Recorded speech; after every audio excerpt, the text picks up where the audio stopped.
All right, good evening, class. Good afternoon. My name is Aramis Singleton, and welcome to the streaming class. And today we're just going to go over a lot of stuff we went over in the past 8, 9 weeks. Well, not 8, 9 weeks, probably like 8 weeks, 8, 9 weeks. I guess it is right. Just going over a lot of the things that we learned over the past 8, 9 weeks. So let's get started. So today I'm going to go over right now your stream team. Your stream team. Do anybody remember um, what your stream team consists of? Your A editor, moderator. Yep, a moderator. That's one. your editor, You said it again, Lenai. I'm sorry, I couldn't hear you. your editor, Yes, your editor. That's Designer. definitely right. What was that again? Graphic designer. Graphic designer. That's definitely another one. I think it was a couple more. the social media manager, Yes, your social media manager, and it was one more. A regular oh, man. and the manager. Yesterday, Jake. You're absolutely right. Your regular manager. Those was the stream team. It was your moderator. It was your social media manager. It was your graphic designer. It was your editor and your regular manager. But the reason why those are important is because it gives you more time to focus on your part, which is just creating, right? It gives you more time just focusing on that. You don't want to have to try to do everything by yourself, right? One of the things that someone told me is the best thing that you can have is more time because they give you more time to focus on things that you need to get done rather than you have to do everything, right? You want to hire an editor because you want the editor to edit all your videos, right? You want them to edit, um, you know, the videos so they can make those into shorts so that they can give that to your social media manager. Why? So your social media manager can post that all over TikTok or YouTube Shorts or Instagram Reels or whatever, right? X, whatever, right? Blue Sky. And then you have your graphic designer pretty much helping making the um making your brand, making your channel, how it looks, how it feels, what it can do, right? Are you trying to go in more of a anime style type of setting for your channel? Are you trying to be like flowers and have pink and everything like that? It was whatever you want, right? Your editor is going to make sure that they can bring your vision to life. So that's why your editor is important, right? And that's why your social media manager is important. That's why your graphic designer is important. Another part that's important is having just a regular manager, right? That regular manager is going to um, pretty much get you in places and get you in rooms and meetings that by yourself necessarily you wouldn't be able to get in, right? We talked about, I think, last week, and we're going to go over a little bit right now with this subject, but, money. How do you make money? What is your source of income, right? And one of the things is you having sponsorship deals with big brands. We did a little exercise about that. And what is some of the big brands? Let's say you all was established streamers, right? Let's say you all had 100 something thousand streamer subscriptions and views a day, all together. Not all together, but let's say you all had like 100,000 subscriptions, right? And viewers, right? What are some of the big brands that you would really want to work with? This we go do with three. So who give me one. What are some of the big brands you would like to work with? Was it in Nike? Maybe Yes, that. Nike. That's one. It Apple. isn't. Say it again. Apple. Yes, Apple definitely need one more. Gatorade. Gatorade. Yes, those are three perfect brands that you would love to be signed with for sponsorship deals, right? Why? Because those three brands are probably the biggest brands on earth, right? If you seen the check from the Nike sign, you know what that sign is. If you see the lightning bolt for Gatorade, you know what that is. And if you see the Apple with the piece bitten out, you know what that is and what those brands mean, right? So you definitely would like to collab with them and sign sponsorship deals with them, right? Why? Because it's going to put more money in your pocket and open more doors. And if you are big as you say you are, you're going to continue to get big. Then a lot of doors is going to open with you, even within those sponsorship deals. For example, with Nike, let's say you get a million. You get a million subscribers, right? You got a million, legit million. Nike would be more open to sign you to a sponsorship deal. Let's say 9 million over 3 years, so that's 3 million a year, and they're gonna give you your own shoe silhouette. You get to design your shoe for the most part, right? You get to pick the colorways, all of that, right? That's a huge thing. It's not that many people that does it, and not that many streamers. I believe Ninja have a silhouette. I don't know if he still have it now, but I know he got a silhouette. But not that many people outside of athletes get to have their own silhouette, right? I think Kevin Hart have one. I think Kanye, of course, Kanye West had his, the Red Octobers and the Yeezy ones and the Yeezy twos with Nike. It's not that many people that get to do deals with Nike like that, right? But that's something that you would want and have you want to have, or you want to have that shoe deal. You will want to have that money even more so in your pocket. Let's look at something like Gatorade, right? You get signed a deal with Gatorade, let's say 3 meals, 3 meal for 3 years, so that's a meal a year. That's really good money, right? And all they want you to do is just promote, promote, promote all over your channel, right? So you have to figure out a way to promote in a way that's going to seem natural. It's not going to seem forced, right? Because everybody knows that you want to get paid. Everybody knows that you're going to want to have to um, say things that you necessarily wouldn't say in order to, get paid, right? So it's fine. But you just want to make sure that it sounds as natural as possible. You don't want it to sound like you're forcing that product down someone's throat, right? You don't want that. That's doing a bit too much. So you have to figure out a way in order to promote. Like, hey, um, maybe you have a water bottle, right? Maybe you don't want the water, and you try to tie in like, hey, you get the Gatorade powder. I like having Gatorade powder. Is it a bit messy, or you figure out a way for you to say that, and you sell it. That's pretty much what you're gonna have to do. It's not fun. It's a bit hard, but you have your string team to help you figure that out, right? Because not only is your string team is going to do what you hired them to do, right? Not only are they going to be people that you hired them, like you hire your editor to be your editor, you hire your social media manager to be your manager. But sometimes these people will be the people that you see most of the time. And you're going to see these people probably the most other than your family at the whole year, right? So you're gonna need them to lean on. That's fine. If you feel like you don't want to bring them people in your stream team have to have a say so. You want them to just keep their titles. That's fine. But sometimes you're gonna need an ear to lean on. Look, that could be your manager. That could be your social media manager. But you're just gonna need ideas, and you're gonna have to lean on them sometimes. Um, in times of stress, saying the rest. And that's fine, but just know that you're going to have to come up with a lot of these things, and sometimes it's harder. You do have your training team right there to really help you out a lot. And like I said, if you feel like it's just doing too much, then, just find someone outside that circle. That should be part of your training team, right? Maybe that's your best friend. Maybe that's your cousin, right? Maybe that's another family member, right? But you need to have someone outside of your training team. If you don't trust them to make the best decisions, you know what I'm saying? That's fine. But just have somebody outside that stream team, right? Um, Another thing, you want to also let's look at Apple, right? We talk about Apple too. Apple, they're the biggest phone company on planet Earth right now, right? A lot of people have iPhones, if not everybody have iPhones. It's definitely collabs you could do with them, right? Maybe have your own brand of AirPods, right? Remember back in like the 2010s when everybody and their mama had a pair of Beats, right? Of course, you had Beats by Dre, but then you had like the Lady Gaga beats, you had the Beyonce beats, you had the Diddy beats, right? You had all these different personalities having their own set of headphones with under beats. Maybe you do that with, huh? Aaron, let me Yes, interrupt sir. for a minute. I want to see everybody's face that's on this meeting. The lights on, not the lights off. If the lights are off, X them out. Take them out to class. I want to see everybody out on this meeting that's calling themselves being here. If they're not going to have their lights on, just take them out to class because they're not sitting in here in the dark.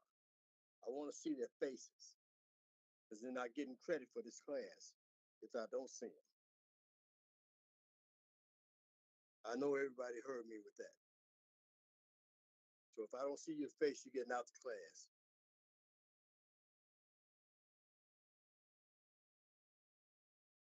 I'm done. All right. All right. Yeah, like maybe you have your own pair of branded iPods with the sponsorship deal that you would have, right? Maybe it's a different color. Maybe it's something that case is different, something, right? So it's things that you could definitely do once you sign to these big brands, right? Don't think that since you just signed to these big brands, um, that's it. No. And this is why you will have your manager, right? Your manager would be the one that would be navigating these deals and coming up with ideas and bringing the stuff to you about what you can do and what you should do, what you shouldn't do.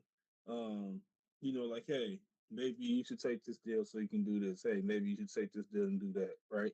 And they're also the ones that get you the smaller deals once you start off, right? I mean, sometimes you want to get those deals by yourself, but other times you are definitely going to uh, have your manager have the opportunity to get smaller deals and bring them to the table, right? Think of, like I said, a Hello Fresh, think of like a PDP, think of something like that, G Fuel, all of that stuff, right? There, he's going to bring those to the table. He's going to look out for you and make sure that you get the best deals possible. Now, we talked about, you know, we talked about the stream team, what it consists of, right? Your editor, your manager, your social media manager, your graphic designer, and your moderator, right? But it's one more thing.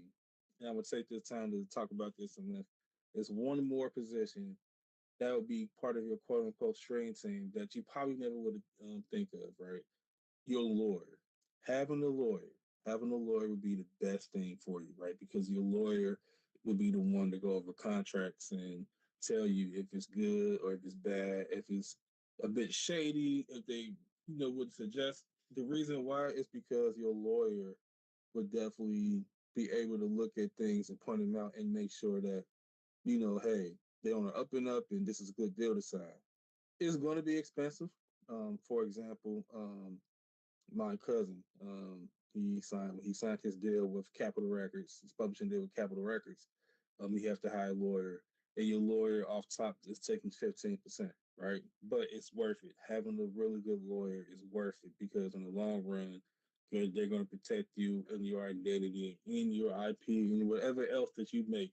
They're going to make sure that's protected and that you get your money. So also, as if you enter this field as streaming field and you're getting bigger and bigger, definitely look forward to hiring a manager. You definitely want to look forward to hiring a manager, including with your other things, right? So we talked about your manager, we talked about your editor, talk about your social media manager. We can do that right now. Your social media manager, they're literally just going to be your social media manager. They're going to post. They're going to post on all social media, right?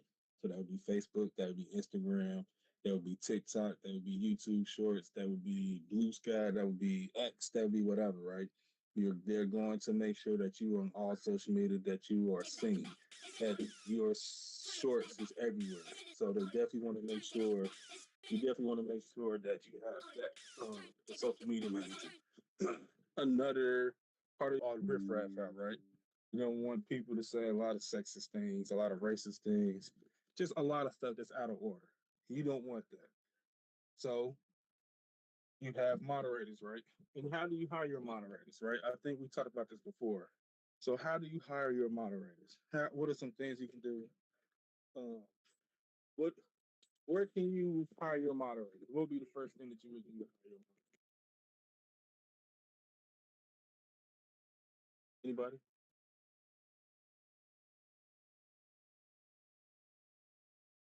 You will look to your community, specifically people that been with you from the beginning.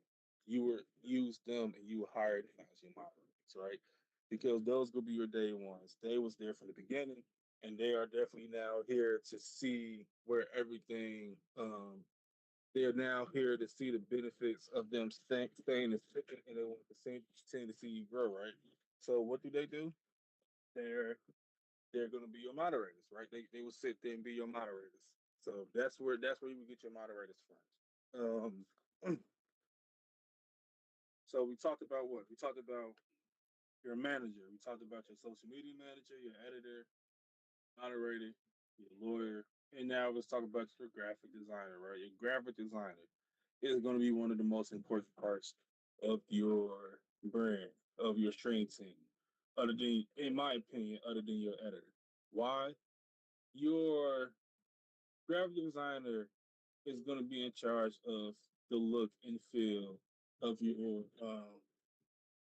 is going to be in charge and the look and feel of your channel, of your brand, of your logo, all of that, right? Because your graphic designer gonna be able to do it all. There's the ones that's gonna be able to make your logo.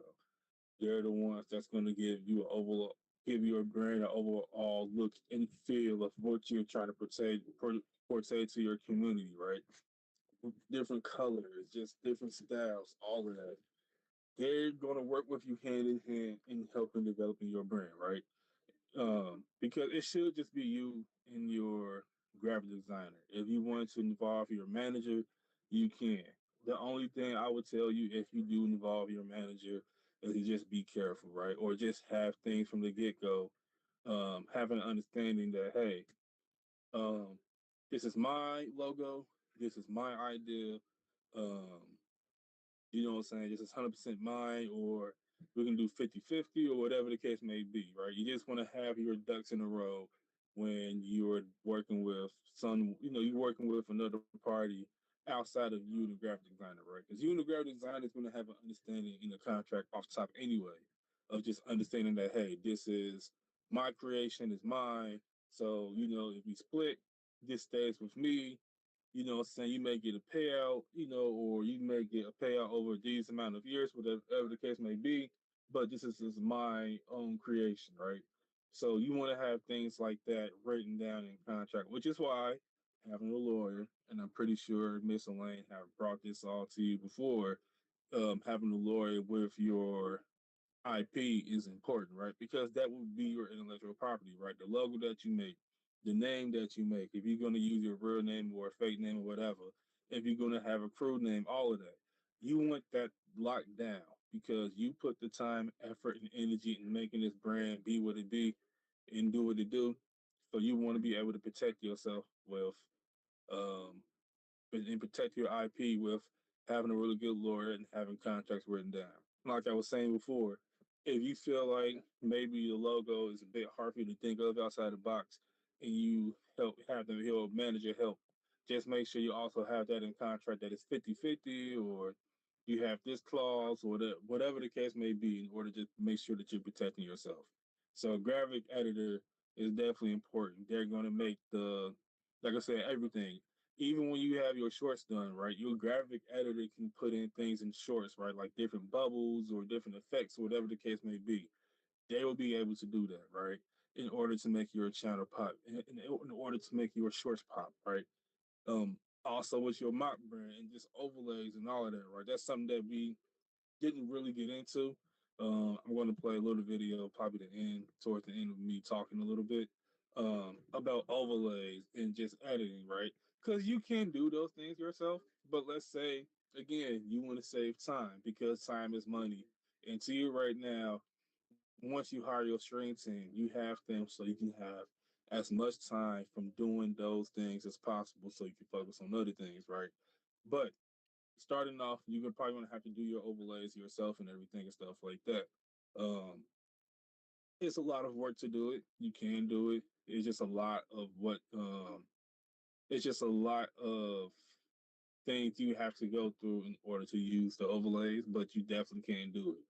But let's right now we're talking about your stream team. You have your stream team, your graphic designer, and your editor will handle both of those things, right? Because your graphic designer will probably create the overlays, they will probably create whatever else needs to go in these streams and these videos, and then your editor will implement those things in your stream or your videos, right? So having the stream team is very important. Those are going to be the people that's going to be with you through thick and thin.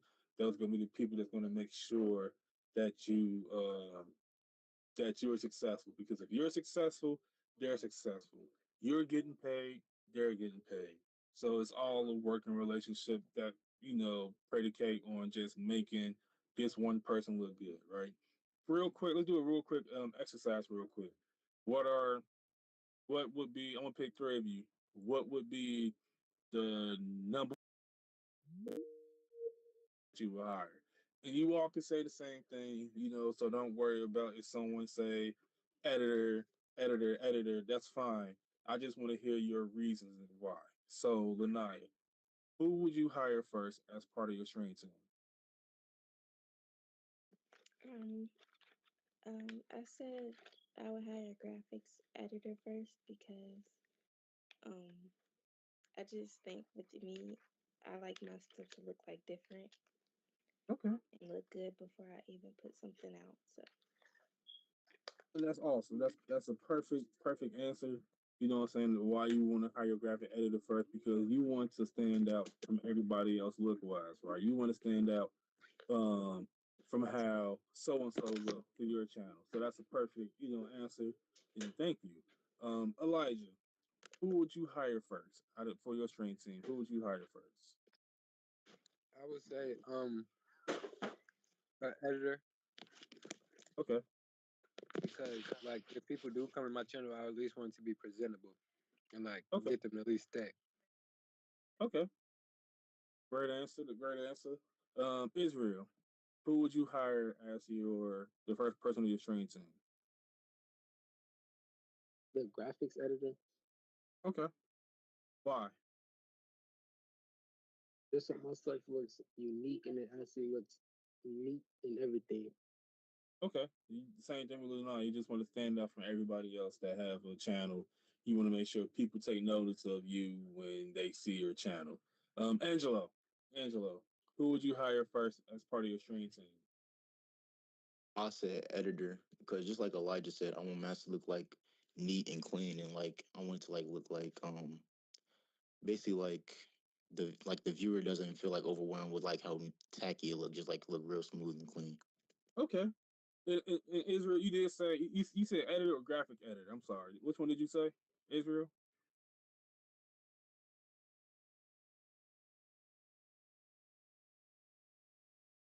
I think I he's said graphics editor.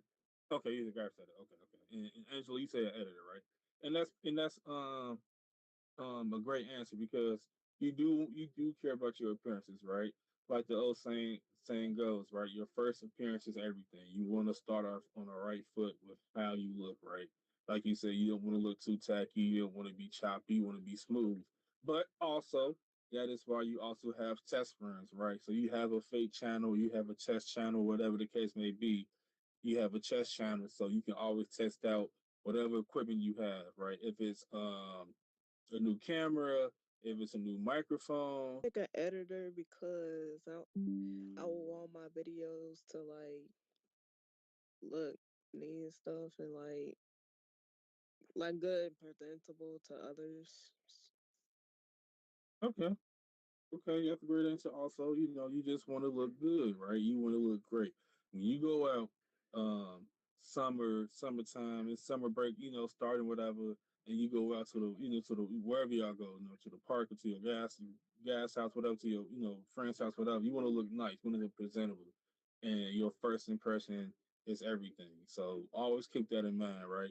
Period. Your first impression is everything. You want your streams, you want your channel and everything to go off without a hitch, right? Maybe you don't have your graphic editor right now in order to just make your channel stand out, right? But you can buy some overlays, you can buy some things that will be yours that you can use from now until you hire a graphic editor in order to just get your personal vision across, right?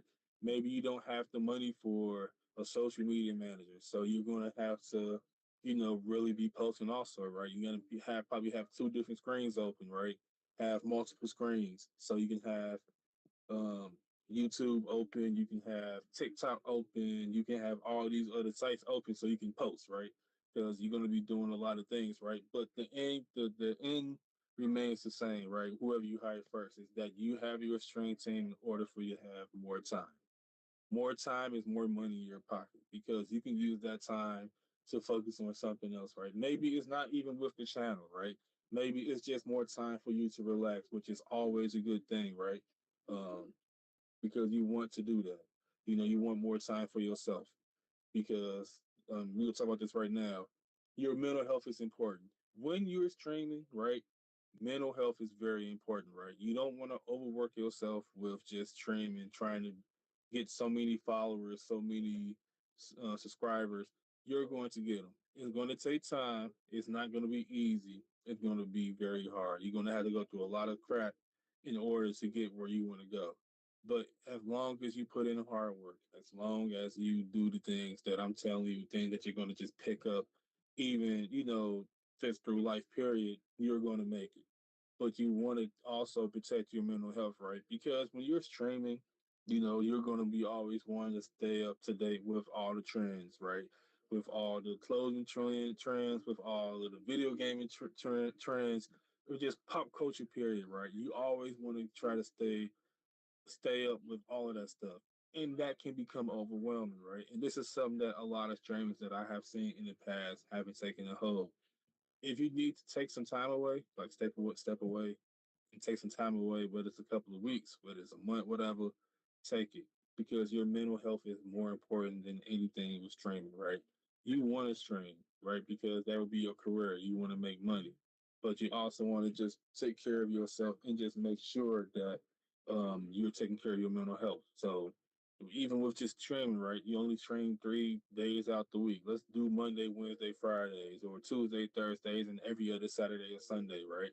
For what? 2 hours, 3 hours, right? So let's say 3 hours. So 3, 6, 9, that'll be 9 hours, right? You may have a special strain. Let's say you have a special strain, something happened, somebody drops some new music. If you do music too, excuse me, somebody drops some new music, somebody drop, a new project. Let's say you wake up and do a special stream, you can do that, right? You just want to just make sure that you're taking care of your mental health, right? And that means stepping away and just doing anything else other than streaming. So you go out to eat, you go out with your families, you go out with your friends, you go on vacation, you do anything else other than that. Don't worry on being up to date with things. Don't worry on, you know, trying to learn new trends. No, you need to take a break and take care of yourself, right? Mental health is very important. And maybe also, I would recommend you, if you start streaming and if you start feeling things are becoming very heavy for you, becoming very stressful for you, um, I would say go get a therapist, right? Go to get a therapist and just talk that stuff out, right? Because you're going to need that outlet, right? You won't be able to talk to your family or friends because you just won't share a lot of what you're going through, what you're feeling with them, all right? Especially with training, you want to be able to have somebody outside of your family circle, your friend circle, your training circle. You want someone outside of all of that, and a therapist would be the best thing I would recommend for you to have, and just talk all that stuff out. Right. So, as much as I am talking about streaming and being the best and doing all of these things, also take care of yourself and take care of your health. Right. There's nothing wrong with it. It shouldn't be anything that you all should be very embarrassed about. You need to be able to talk that stuff out before you just burn out. You don't want to do that at all. Right. You don't want to do anything at all. And that's the last thing that you want is being burnt out. Right. We have, well, at least I have seen streamers in the past that I have, seen 10, 15 years ago that's not there because they burnt out or they did, or they crashed out, right? Either or. They burnt out or they crashed out. They did something to tweak. So, and they're not here anymore streaming.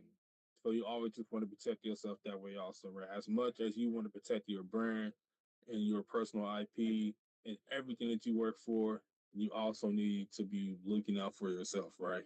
So always keep that in mind to also have a therapist. That they wouldn't be part of your stream team, quote unquote, but they would be part of your stream team if you understand what I'm saying, right? They wouldn't be in there working with you, but they would be making sure that you are still productive and if they need to step away, they'll be able to tell you to step away and just focus on yourself. So keep that in mind. So that's your string team, right? So you have your string team, so you have more time. You have more time in order to just focus on whatever else, anything else, right? If it's part of the stream, you have more time to focus on your stream and just creating how to make your brand better, right? You have your moderators, you have your editors, you have your editor, you have your graphic designer, you have your your manager, your social media manager, and you have the lawyer, right? One thing that I will also tell you to do, or hire, once you, if you get a bigger place, right? If you get a bigger place, let's say you get a bigger place and you want your sound to sound good, I wouldn't make this person a permanent part of my string team, but I would hire him for a while. Would be a sound mixer, right? You want a sound mixer because you want to sound good eventually, right? You want your voice to sound good. You don't want dead space. You don't want things in the background being too loud or overpower you. You want to be able to sound good. So definitely a sound mixer. I would probably hire him at the most a month and just have someone shadow that person, because you just want them to set everything up, just like OBS. Like when you set up your OBS the first time, you don't really got to change anything. That's how you kind of really want that. You kind of really want that. You just want them to be able to. You kind of just want them to be able to set everything up um, for the first time and just have somebody monitor the settings, make sure that nobody's touching them, or if they have to be touched or they have to be adjusted, that person can do it also. So definitely a sound mixer, right? Um, and that would be pretty much it. And then eventually you would probably hire a merchandising team, right? That is something also that we didn't talk about in class. But eventually, let's say you get to the point to where you can sell merchandise, right? You can sell shirts, t-shirts, and sweatshirts, and all of this stuff, right? You want to have a merchandising team that can handle that for you, right? Of course, your manager would probably run point on that for the most part, but everything would be ran across you, right? Everything would be ran across you.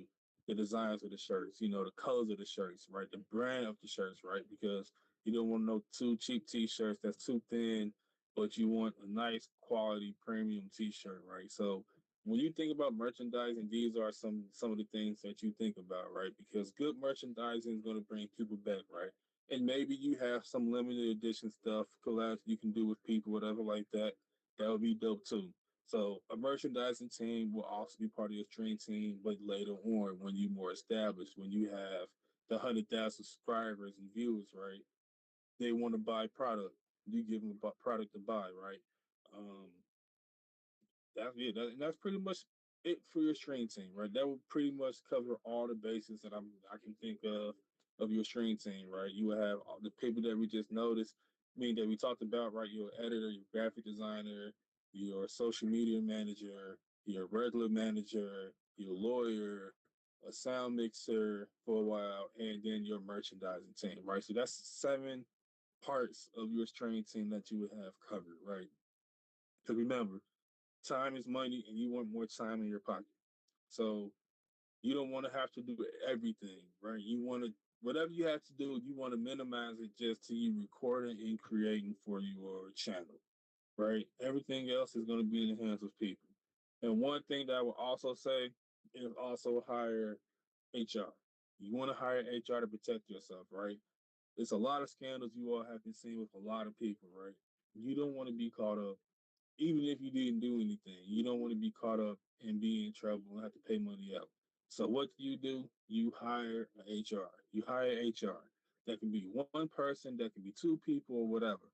But you definitely want to hire a human resource manager, because that human resource manager will be the one that can take complaints, that can do investigations on people. Let's say some stuff going on with your training team, one person don't like one person, or one person says something crazy to another person.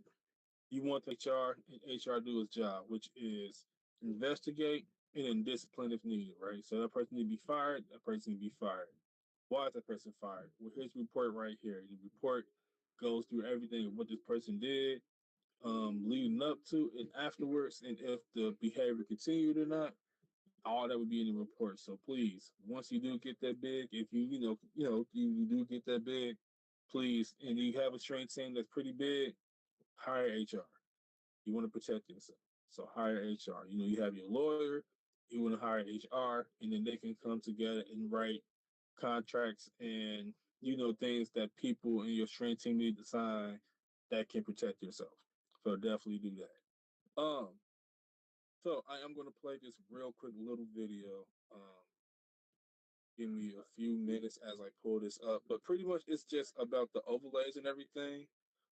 How do you how do you do overlays, how you put overlays on your stream and your channel, just the depth that could be. I'm not gonna play the home video because the whole video is a bit long, probably like 5 minutes, and then we're gonna go over into the next lesson for the next hour, um, which is just stuff we learned in the past. Go over that, and then I would say what we'll be doing next week when um, we all come back next week. Do anybody have any questions about what I just went over? You have any questions about your training team? Like, why would you hire HR? How do you do it? Um, Sound mixing also. Why would you hire sound mixing? And how do you do that? Do anybody have any questions? Any questions? Any comments? Any concerns? All right. Okay. Um, I can find this. I guess I can. All right.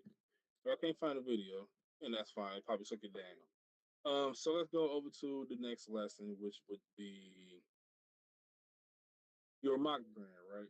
Let's do that. Let's do your mock brand, right? And it's not. I know we're not in class, so we can't, physically, create your mock brand. But let's go over. Let's do this. This is how we're gonna do it. I want you all. I'm gonna pick someone. I want you to tell me what would be your name, right? What would be your streamer name? Would you use your real name? Would you use a streamer name? Would you have a team name, right? Because like, do you want this to be a team? Like, how would you set up your mock brand, right?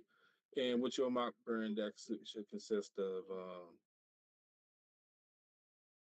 your stream name, your schedule, and just, um, just how would that work, right? So, Lanai, I'm gonna pick you first again. I'm sorry, but what would be your stream name?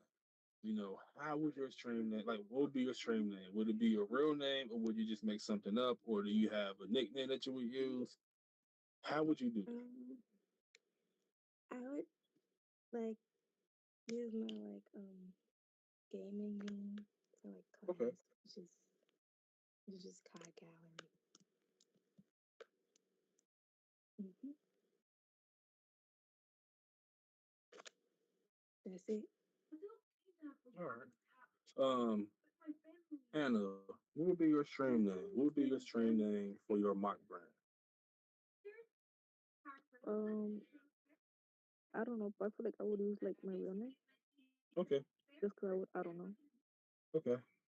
Um, Israel, what would be your stream name?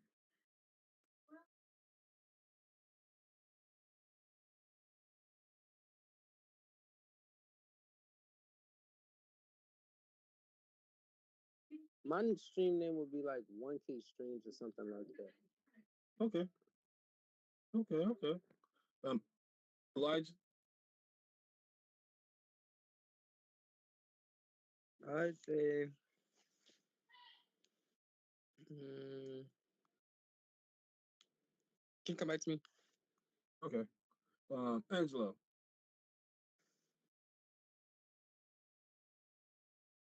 It would be one of my nicknames, like either Jello or Jeezy. Okay. Okay. Today. I'll just do like a made up name or something. Just to like, that's just not my real name. Okay. Um, Layla, what would be your stream name? Right. I don't know. Um, like I want to do something with my middle name. Like I don't know though. Okay. Like maybe I don't know. I really don't know. Okay. This is what I want you to do. I'm gonna give y'all. I'm gonna give y'all like 5, 6 minutes, right? This is what I'm gonna do. I want you all to think of what would be your dream stream, right? And what I mean is, what would be the stream that you would use? Like, what would be your perfect stream? Who would you have on your stream? Like, what guests? Like, would you have Ty the Creator? Would you have Little Baby? Whoever, right? Who would you have in your stream, right? It can be, I'm gonna say, two guests max, right? And what would you do? Would you just sit and play the game? Would you do other things? Like, what would be your perfect? I ain't gonna say perfect, but your dreams train, right? I'm gonna give y'all 5, 6 minutes to think about it, right? And then I'm gonna just pick all y'all randomly, and I want you to tell me what your dreams train is. Like, what would it be? What would you do? Would it be for the weekend or just for a day? Like, what would you do? So I'm gonna give y'all 6 minutes to think about it. Then I'm gonna come back to y'all, and I'm gonna pick y'all randomly.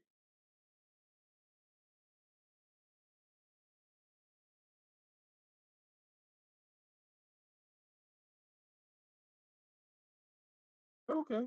I like that. Like, I mean, Christian, I like that, right? I mean, because that's perfect, right? I mean, kick it with your homies, just playing the game all day, talking to, talking to breeze, shooting the breeze about whatever. That would be dope. I'm gonna tell you my dream stream in 6 minutes. I'm gonna just run to the bathroom real quick. So I want you all to just go ahead, think about it, and then I'm going to run to the bathroom. And then when I come back, I want to pick whoever randomly, and I want y'all to tell me who would be y'all dreams train. What would y'all do? Would y'all just be playing the game? Would y'all be playing basketball? Whatever, right? What would be your dream stream?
All right. Um, let's okay. So I gave y'all some time to think about your dream stream. So Israel, I'm going to pick you first, right? what would be your dream stream, right? And remember, it can be with anybody, right? Anybody, and just who would it be with, why, and what would you all do, and why?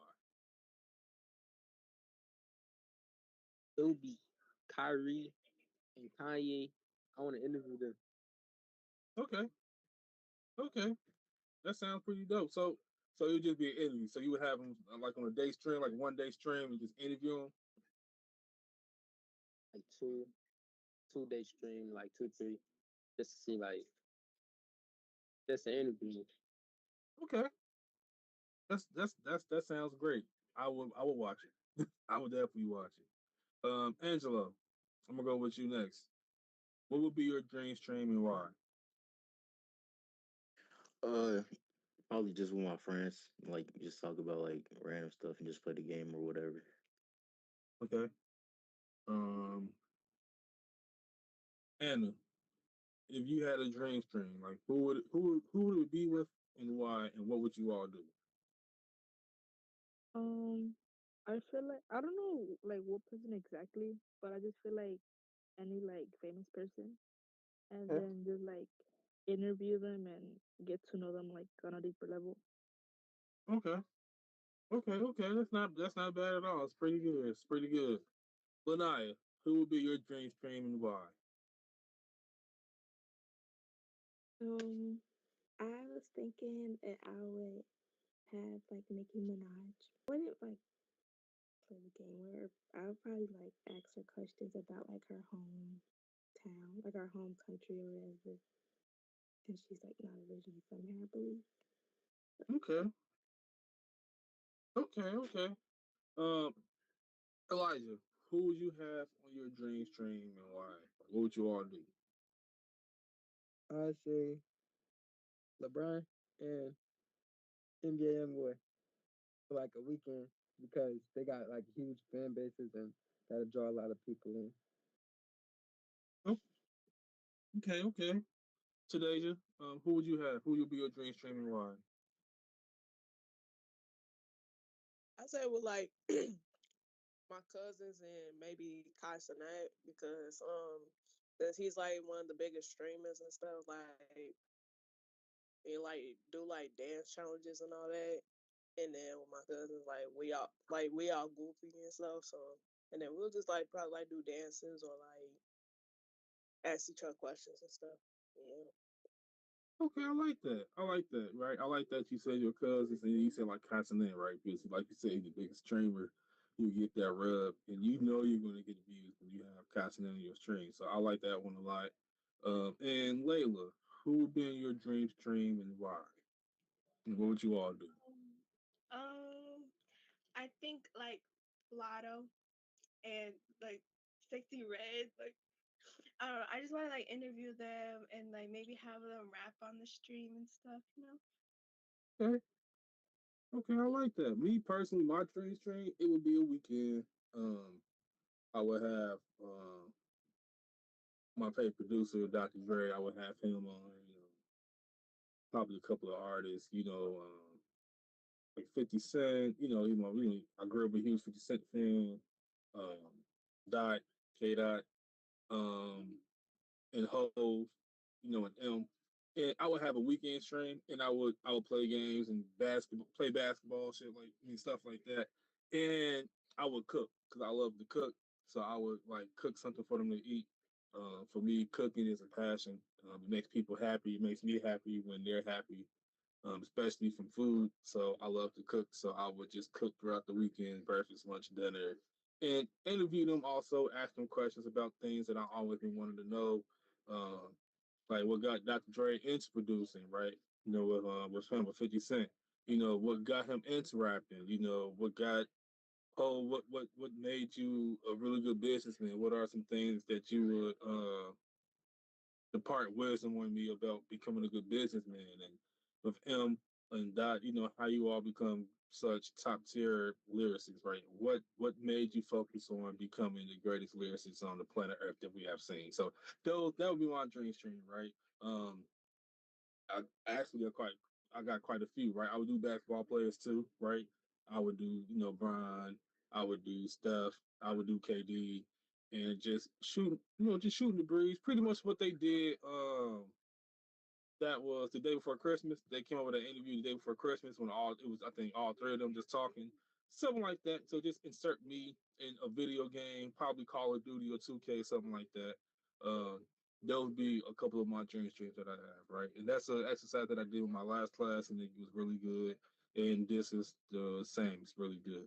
All right. Um, let's see. I think we went over some things last week, like how to monetize your stream. We also went over how to build your audience and grow your audience, the type of streams you can do, the streaming platforms, and just all of that, right? So now, um, what we're going to do is I'm going to bring it over to you guys. I want you all to ask me questions about streaming that I have talked about these past, weeks. What is something that you all don't quite understand that you need a little bit of help understanding? I want you all to let me know.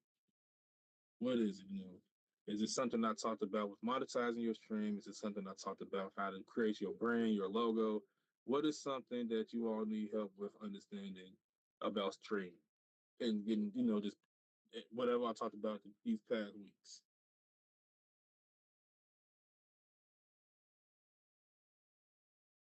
Like you all understand how to, about streaming. You all understand about OBS. You all understand how to use OBS and how to mix your clips and how to start your stream and everything. Like you all understand that. I had a question. Okay. It was like, when we was in class and we made, like, we did the mock brand or whatever on like Mm-hmm. Canva. How was you supposed to put that before you start your stream? Like, you just put it in the OBS and it just stays there, or like, is it like a process that It's a happens? process. So that I will show you when we come in class. I don't have OBS on my laptop, and I'm not at home actually with my grandma's. Um, but I will show you that when we get in class. But it would be considered an overlay, and pretty much what you would do is you would overlay that onto your stream within the OBS. So that's how that works, right? With your overlays and everything, you will put that into OBS and you will overlay down your screen. In that giant screen you see in the middle when you set up OBS, it will show you the overlay and how everything looks. So before you even hit start stream or start record, whatever, you will be able to see how that looks. So if you need to make some tweaks, you can make some tweaks. I will show you that first thing when we come to class Friday, um, or even Monday. I will show you Tuesday. I will show you all of that so we all can understand how to put your overlays to work, how to use your overlays. Um, Christian, by any chance, do you have OBS and the overlay by any chance or no?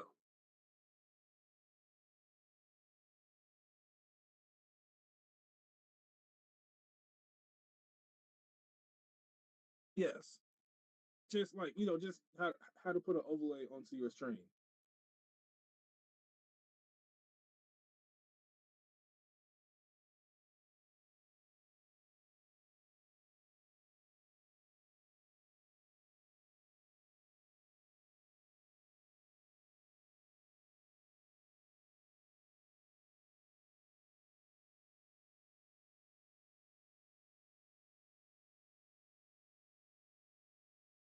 Mhm.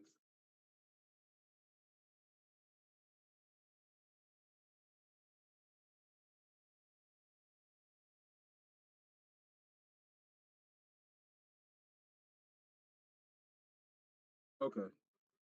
Right. So I'm gonna definitely show you all. Thank you, Christian. But I would definitely show you all that when we get back in class. How to install your overlays, how that works, and everything. Anybody else have any other questions?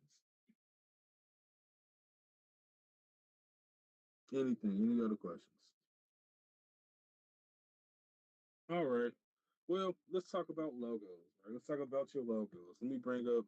Hey, Aramis, Yes, sir. I want to say something All right. to the class.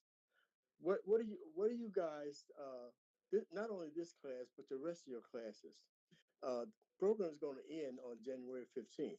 What are you getting out of this class? So as high schoolers, you can start branding yourself now. whether you want to be a streamer, a video editor, or what do you think you can do that you've learned from this class? You need to think about that because don't leave this class and not be able to make some money. You can make some money while you're in high school. The instructors will show you how to do that if you can make a decision about what it is you want to do, especially if it's with this technology that you're learning. If we're gonna be giving you guys certificates saying that you attended this class, where are you gonna be able to take that certificate and try to get a job, an internship? All you gotta do is get your foot in the door, and you can be practicing these things like what Aramis is teaching you now. If you want to be a streamer and stuff, you can do that from home on your computer. You can just start from scratch. Make all your mistakes right now while you're young. So that when you get to be an adult, when you're ready to go into the workforce, you can be able to do something. You can create your own stuff, create your own videos, all of that. I just want to give you that. All right, let me go ahead and share the screen.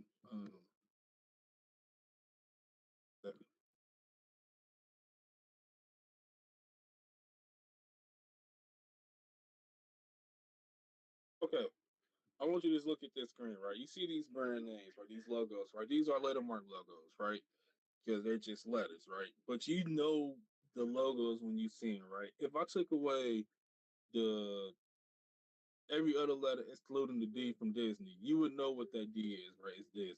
If I took away um the color in Coca-Cola, you would know that's Coca-Cola, right? With logos, you have different logos that you can do. You can do lettermark logos or monogram logos. You could do pictorial mark logos, right? Which is something like IBM with all the lines going through, the giant N, the two 3D N, NASA, right, with no hard crosses across the A's, Louis Vuitton, of course, and HBO. You all know what these logos are, right? Logos would be your personal brand, right? It would explain who you are, right? I already showed you my logo before, my logo for my business, Singleton Tech Services, right? And that was it says Singleton Tech Services is black and blue.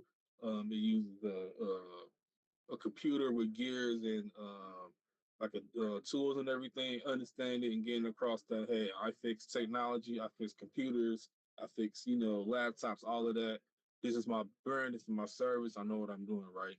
With your logo, next week, right? And I'm not looking for you to go something in depth like this, right? Like the ghost of Snapchat, the shell of Shell, the bird of Twitter, the multicolored apple with a bite taken out, and then of course the panda from WWF, which is the World Wildlife Fund.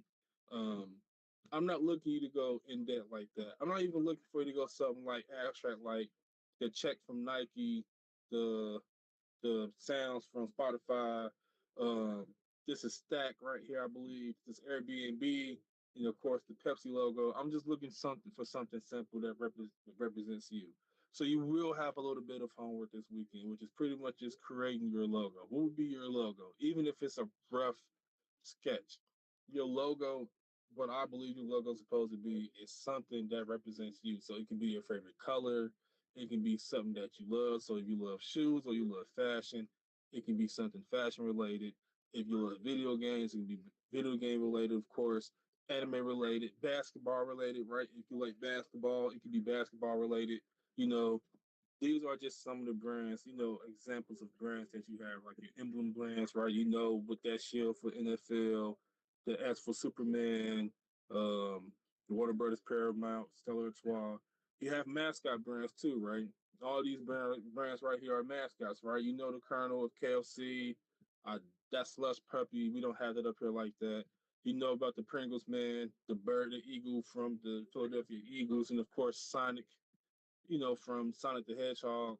These are all just different examples of brands right here. So over this weekend, what I would like you to do is just, like I said, it can be a rough draft of just a brand, a logo that represents yourself, right?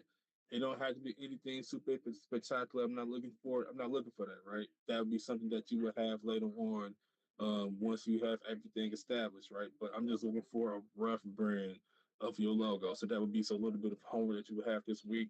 because that would be the main thing of your logo, right? These would be your logo would be the first thing that people will see when they look on your page. They're going to see the colors and everything, but the main thing that they're going to see that's going to stand out would be your logo, right?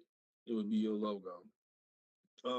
I got my logo done. For example, I found someone um, on Twitter, and she showed me some of her work, and it was really great work.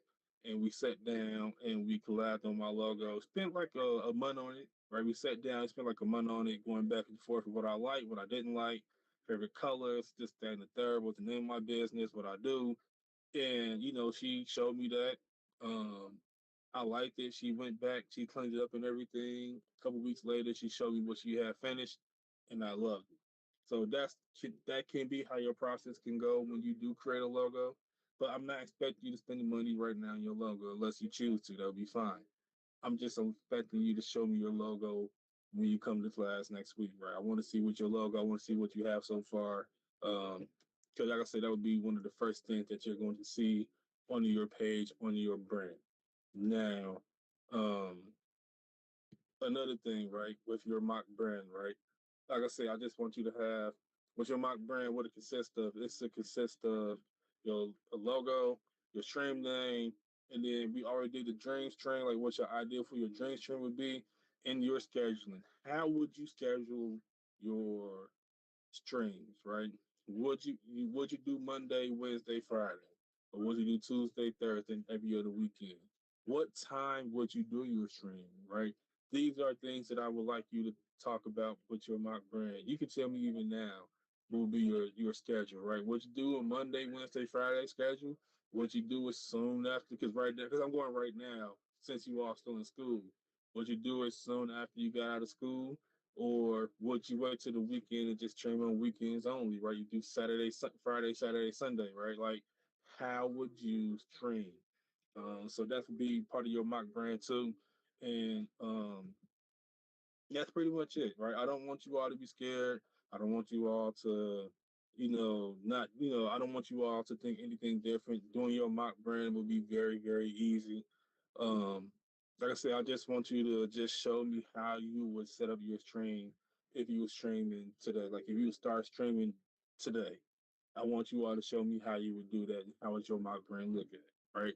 Another thing we can talk about real quick will be Streamlabs, right? Streamlabs OBS.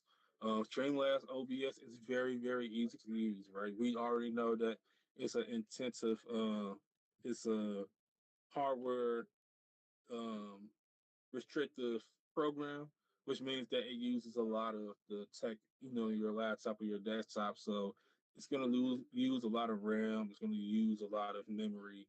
Um, so just make sure that your laptop or your desktop can handle it. But the interface and everything is very, very easy. As you say in the video that I showed you last week, it's very easy to use for the most part. Everything is streamlined to help you all not feel so overwhelmed with the of OBS, right? Um, it's easy. So even Lanaya, with the issue that you was having with like making your overlays, with Streamlabs, it's all right there, right? And it has a store that you can buy overlays from that's free, or you have to pay for cash, right? So if you do get a chance, if you can on your at home, I would definitely suggest you checking out OBS Streamlabs. I teach OBS regular because it's more easier for a lot of people to handle at home with their desktops or their laptops. It's just way easier to use and handle hardware wise.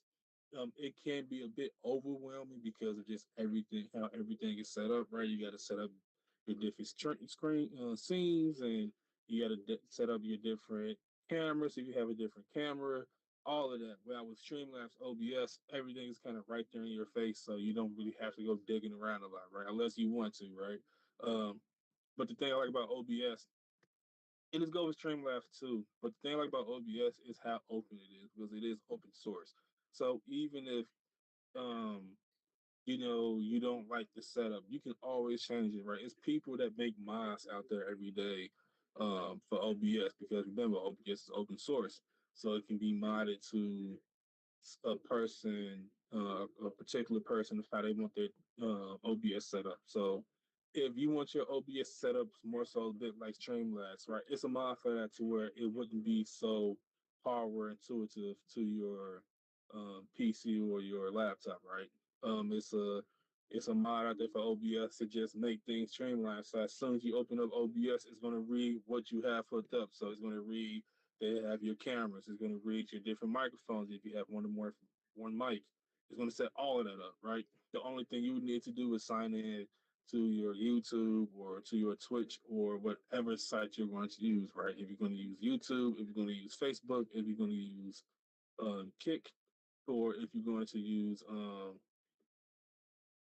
I say YouTube, Instagram, Kick, Twitch, right? And you can stream to all those sites at once. This is the website that you will use. Let me go to it.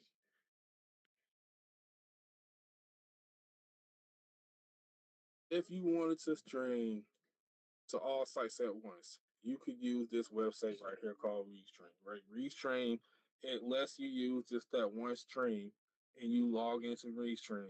With Restream, it's going to stream to everywhere. So whatever social media site that you choose to stream to, Restream have it and it will let you do it. It does cost money, but you're banking on the fact that you're going to, you're going to have so big of an audience that you're going to capture this amount from YouTube, this amount from Twitch, this amount from Facebook, this amount from Kick, and all that money you're going to pull in from those different sites is going to make it worth it, right? The only thing that I would say about doing something like Restream is I would wait till you have a certain amount of viewers and subscribers, right? Because you don't want to just spread yourself too thin. You want to be able to focus on one first and then build your community that way. And then you go ahead and you start spreading yourself, right? So maybe, like I said, in my opinion, I would, that's just how it looks, the website and everything. And yeah, just multi stream everywhere at once. So you see this person, he's on Facebook right now, but he can be on Twitch, he can be on, LinkedIn, all of these sites at the same time as you see the windows pop up. So you would be streaming on all of these sites. So this is something that would definitely be helpful and available to you in your repertoire, right? The only thing I would tell you, so my personal opinion is that I would start on one site first, which would be YouTube. Because YouTube would be the easiest to break out streaming wise, it would be easier platform to break out on, right? Because that front page isn't, overtaken by the amp crew or anybody like that. It would just be a lot of people, right? And they split their money split is fair. It's not like Kick, of course, right? Kick, you probably get the most, but you have a bigger pool of audience you can pull from.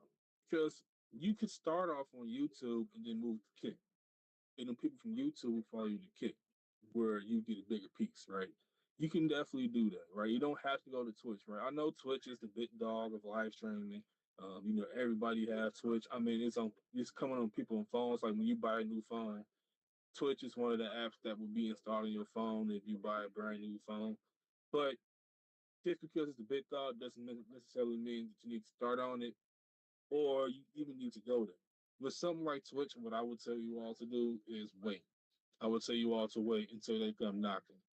Excuse me. Once they come knocking, right? Once a Twitch come knocking, and they want to sit down and make a deal with you, then that's where you go to Switch, right? Because you want to get that guaranteed money.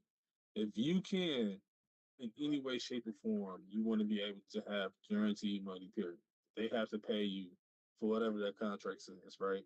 So, Angelo, if Twitch come knocking at you and they want to give you a 5 year, 2 year deal, that'll be 2.5 mil a year. You take that deal. It's only for 2 years, but it's guaranteed money that you will have. You will be getting 2.5 mil a year for 2 years. You want to take that, right? If they offering you today a 3 year, $3 million deal, right? It's $1 million a year, but you get 3 years, right? You take that deal because it's guaranteed money. Guaranteed money for streamers will always be the thing that you want, right? But just like your like your sponsorship deals and everything, right? That's guaranteed money also, right? Because even if you don't hit a certain goal, a certain mark, whatever, they release you, they still have to pay you, right? And for streamers, just the nature of the business, that's what you want. You always go want to look for guaranteed contracts, right? Any questions on what I'm speaking on about now? You have any questions about, guaranteed money, whatever? Logos. Okay. All right. So we're gonna do real quick exercise real quick. Let me just set some things up and I will get back to you about with the exercise. Just give me 1 second.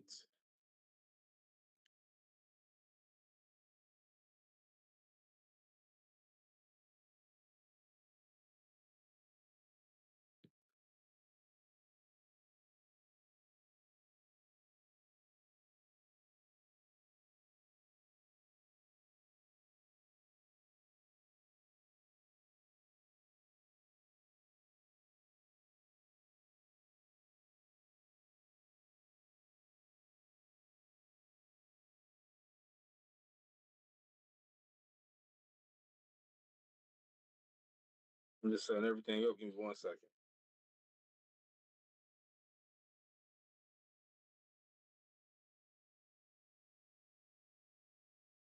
All right.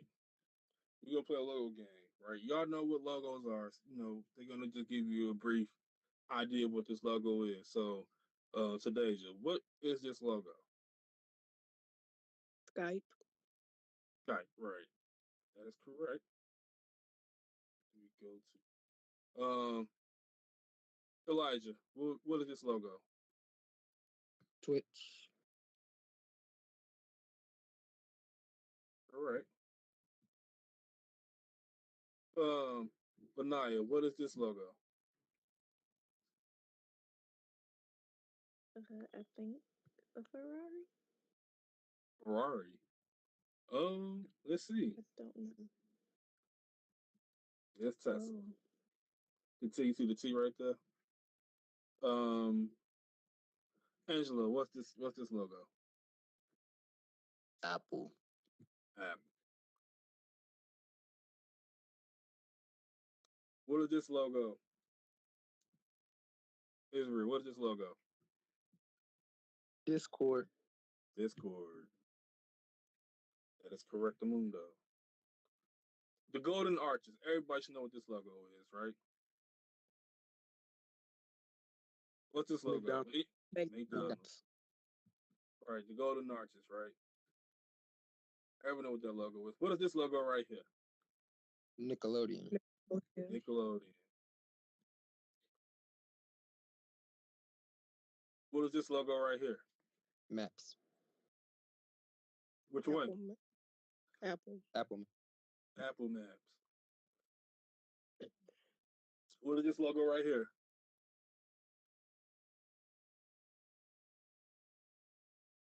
GeoGuessr.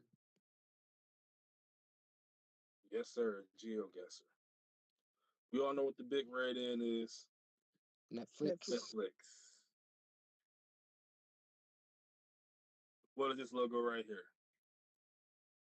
Oh, well, you know what? We gonna skip this one because I think it's this one. Yeah, we gonna skip that one because that's overseas. What's this logo right here though? FBI. FBI. FBI. What's this logo? National Geographic. Discovery. National Geographic.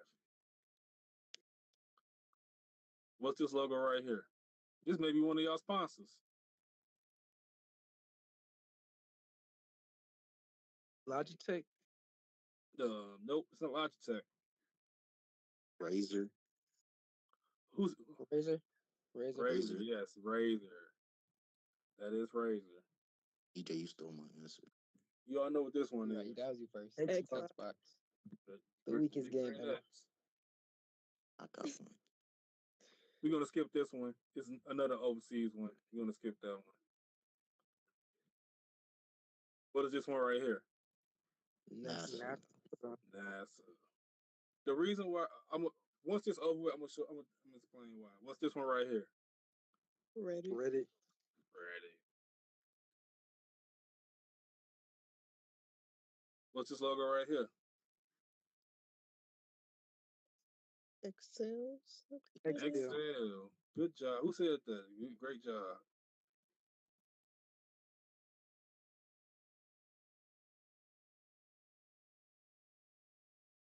What is HyperX. this logo? HyperX. HyperX. HyperX. Yep, it's another peripheral. Might be one of y'all sponsors also. What's this logo? Microsoft. Microsoft. Microsoft. What's this logo right here? Maybe a bit Java too. Spirit.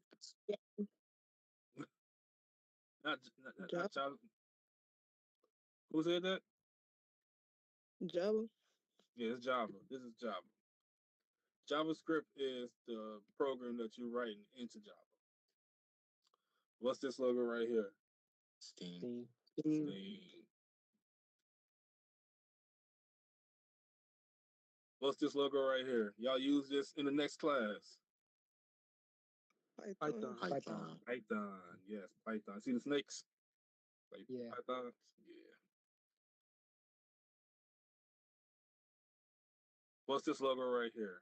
Vans. Van. Vans.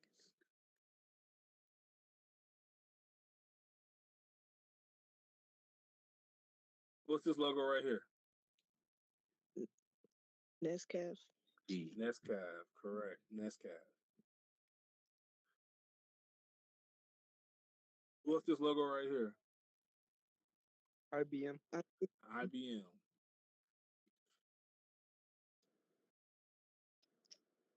This logo? Anybody got an idea? I think this is an overseas one. I think we're going to skip this one. That's like, yeah, we go. What's this one right here? Durex. Durex. Yes, Durex. Few more logos. What's this logo right here? I think it's an overseas one too. I think it's this one. Yeah, Tesco. Yeah, it's overseas. Tesco.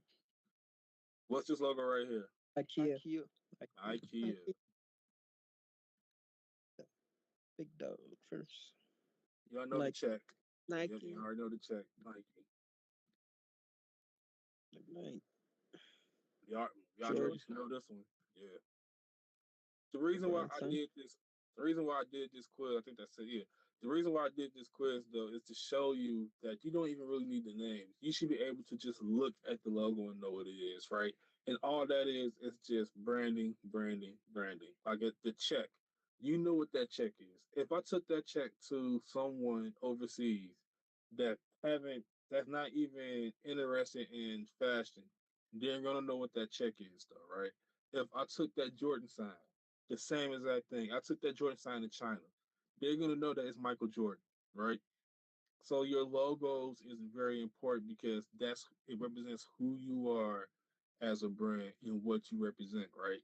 So I do want you all, even after this class, like even after leave this class, you leave this program, I want you all to remember that your logo is your brand and it's you. It's personal, right? It's something that you're gonna want to have and stick with for the rest of your life. If you definitely choose to go the streaming route and having a career with that, right? It's gonna take you a long way. You can put your logos on shirts and sell shirts. You can put your logo on hats and sell hats, so on and so forth, right? Your logos can make you a lot of money and it's gonna bring you a lot of good cachet. So logos are definitely important. So just remember that. You know, let me show you just some of this trailers.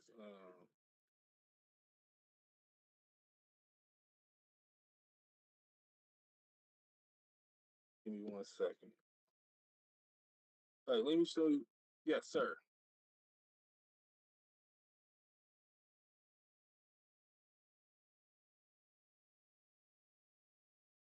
Go ahead, Chris. Go ahead and show them.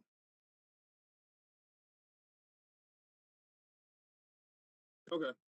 Just let me know when you got them. But let me show you. Let me show you some logos.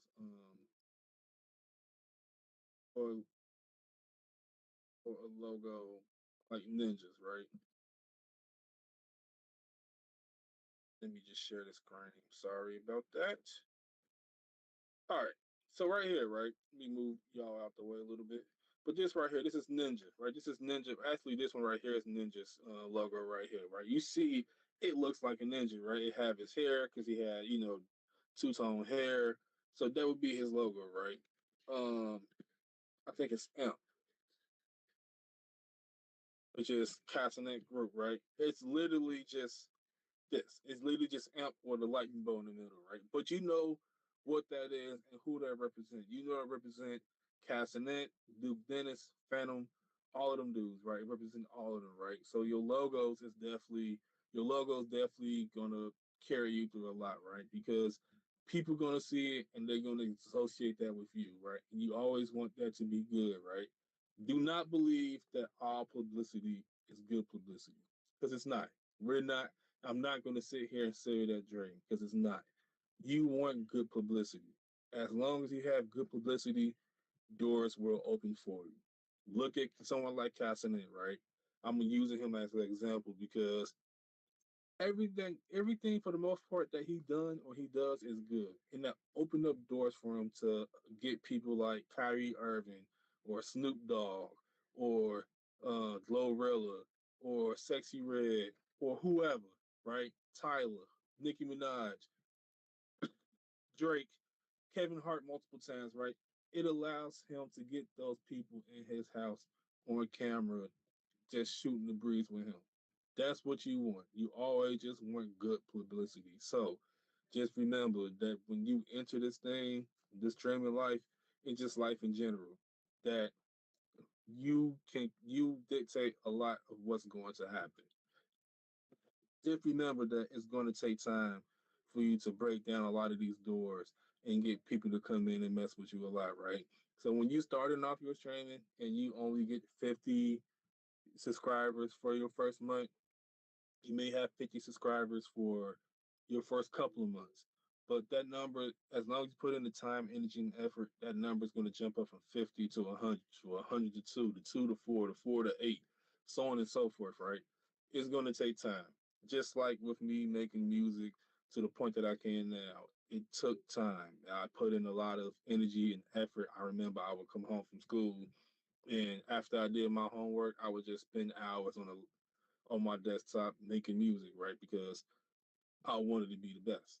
It's just going to take time, right? Just like with basketball, just like with anything, it's going to take time. Um, and just getting to the point of becoming who you are and becoming just a big dog in the streaming world. But with anything you do, and this is just advice I share with my kids, just in anything that you do, you're going to have to put in the time and the work. Nothing is going to come to you easy. Once you put in the time and the work and you see the fruit of your labor, you're going to be excited. And you just have to keep on pushing to get to that point. Um, Christian, you find it?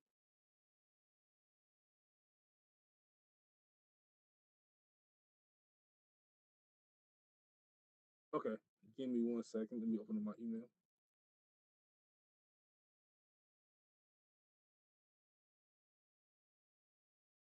But do you have any questions, any comments, any concerns?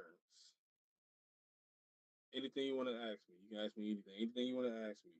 I'm gonna start asking y'all questions.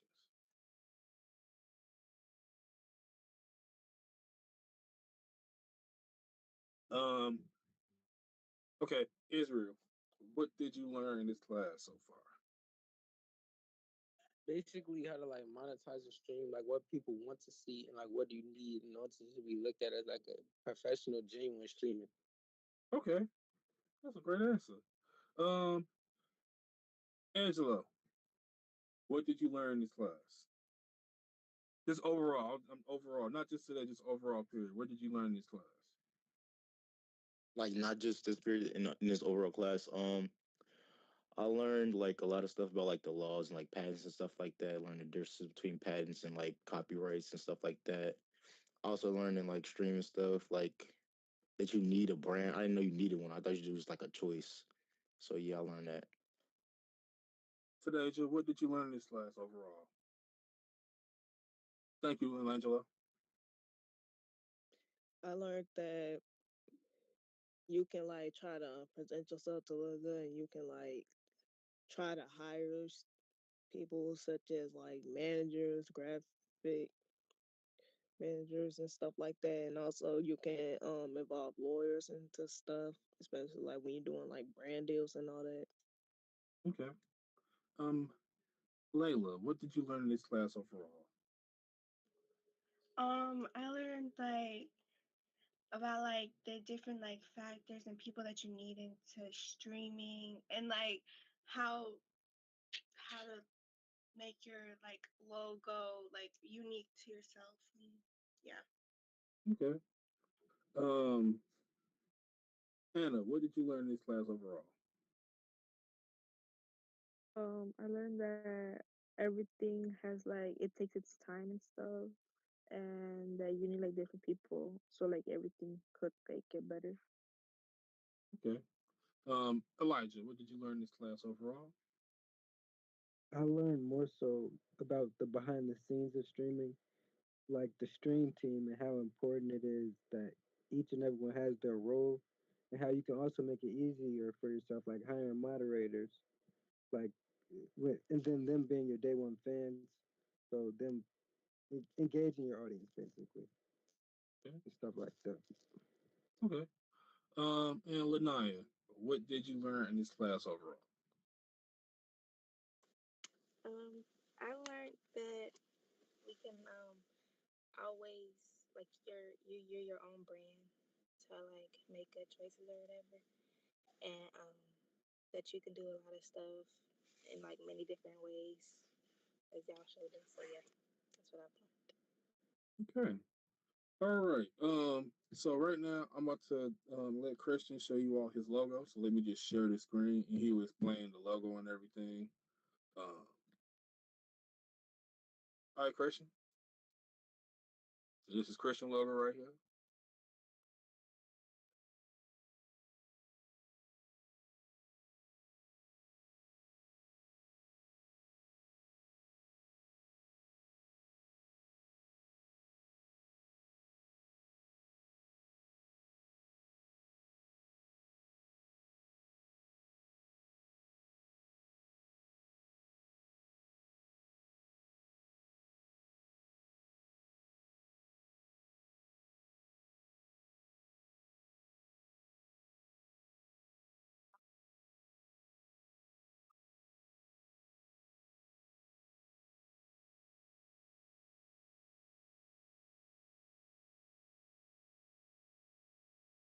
Okay.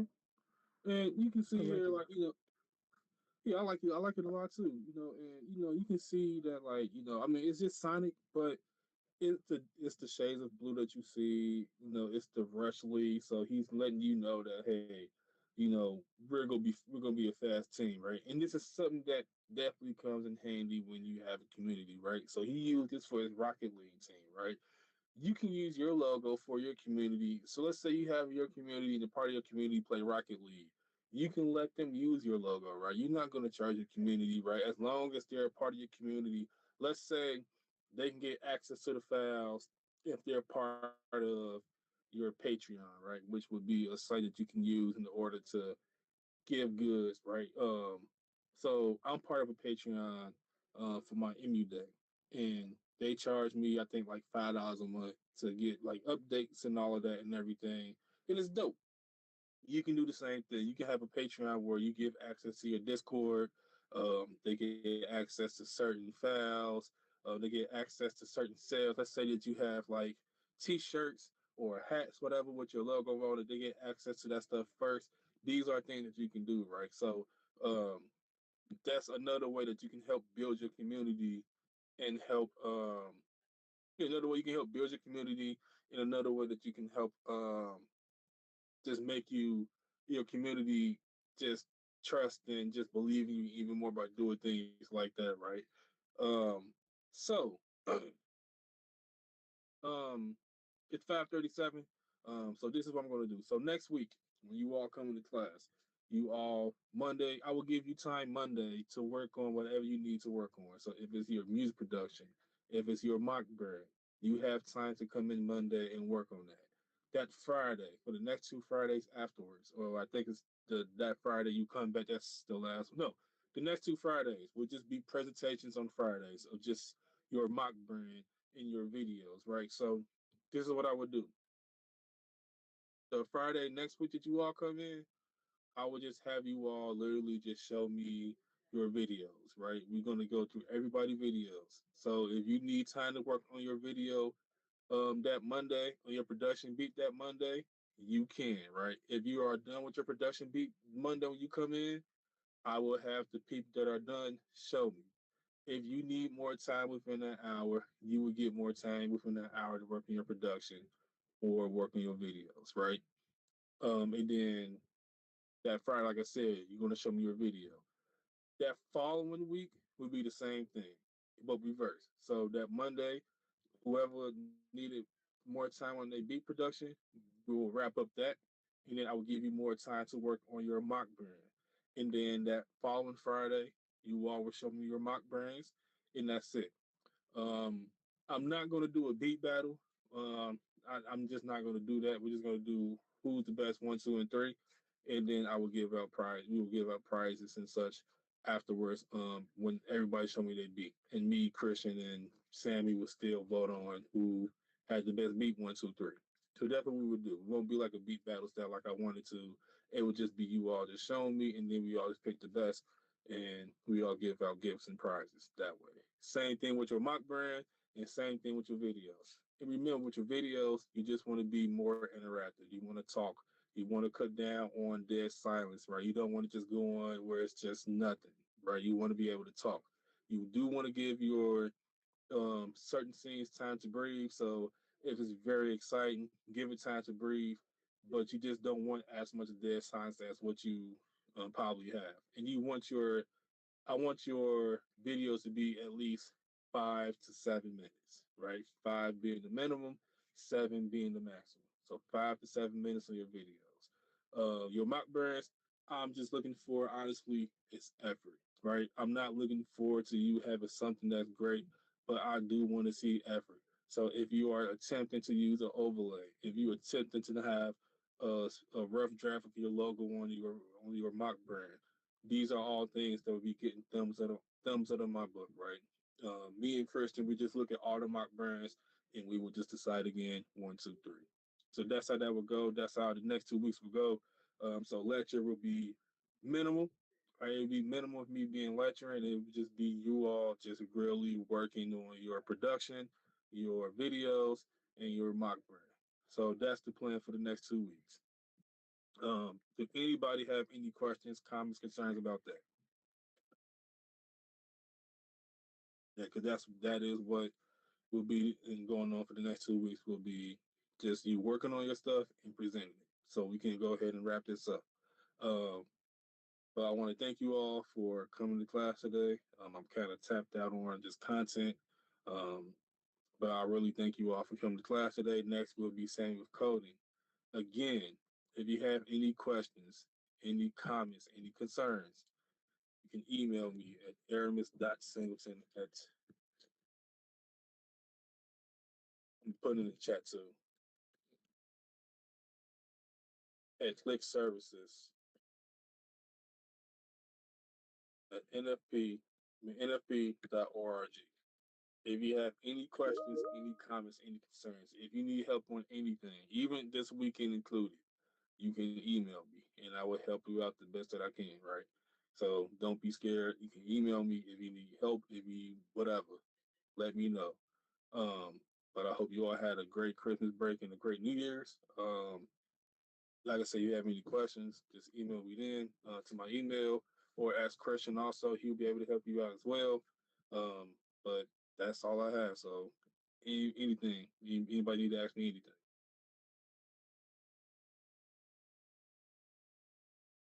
Anything at all?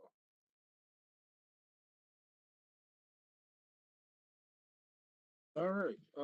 Like I said, next will be Sammy then. He will be doing coding class pretty soon, so just sit tight. Don't go anywhere. Like I said, thank you all for attending class. I will see you all in person Monday. in person. We all come in class. We come back to class Monday in person. So don't forget, we're coming back in class Monday.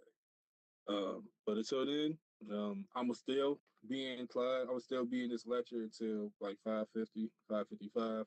So if you have any questions or anything, you want to ask me anything, period. Not even just about this class, just anything, period. You're definitely more than welcome to. But until then, I will see you all next week.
or at least got like Python on this stuff.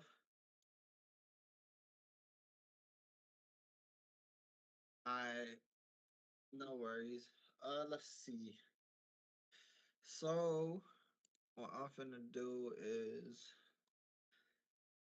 first off, y'all had a good New Year's. Y'all have fun. Yeah. Did you? Yeah. That's what's up.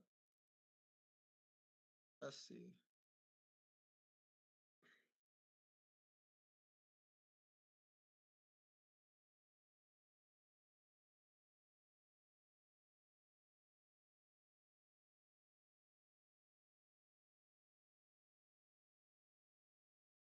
So let me pull up.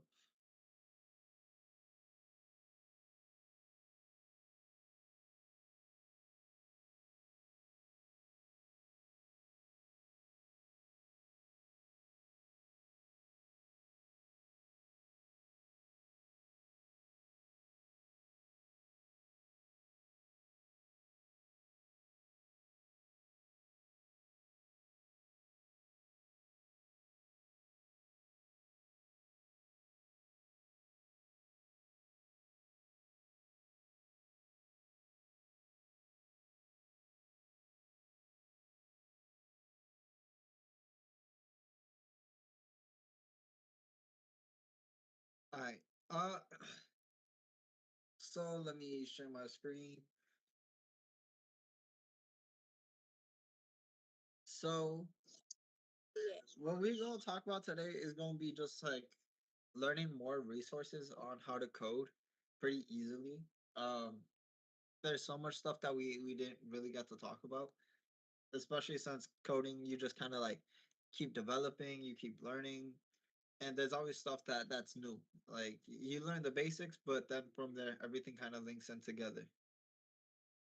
So a lot of the times there's lots of free things that you could do. For example, one of my favorites is gonna be there's the specific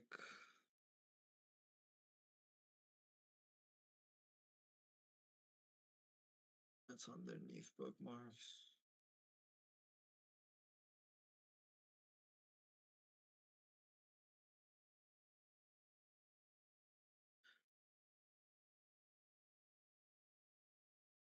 Ah, this one. So Codex.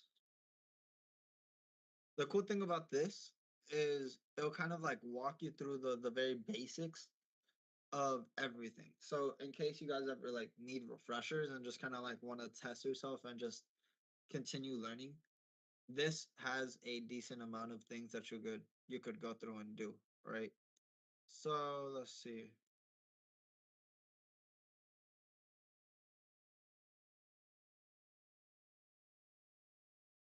There's some that you have to pay for. For the most part, you could do some basics free, right? So for example, setting up Hello World.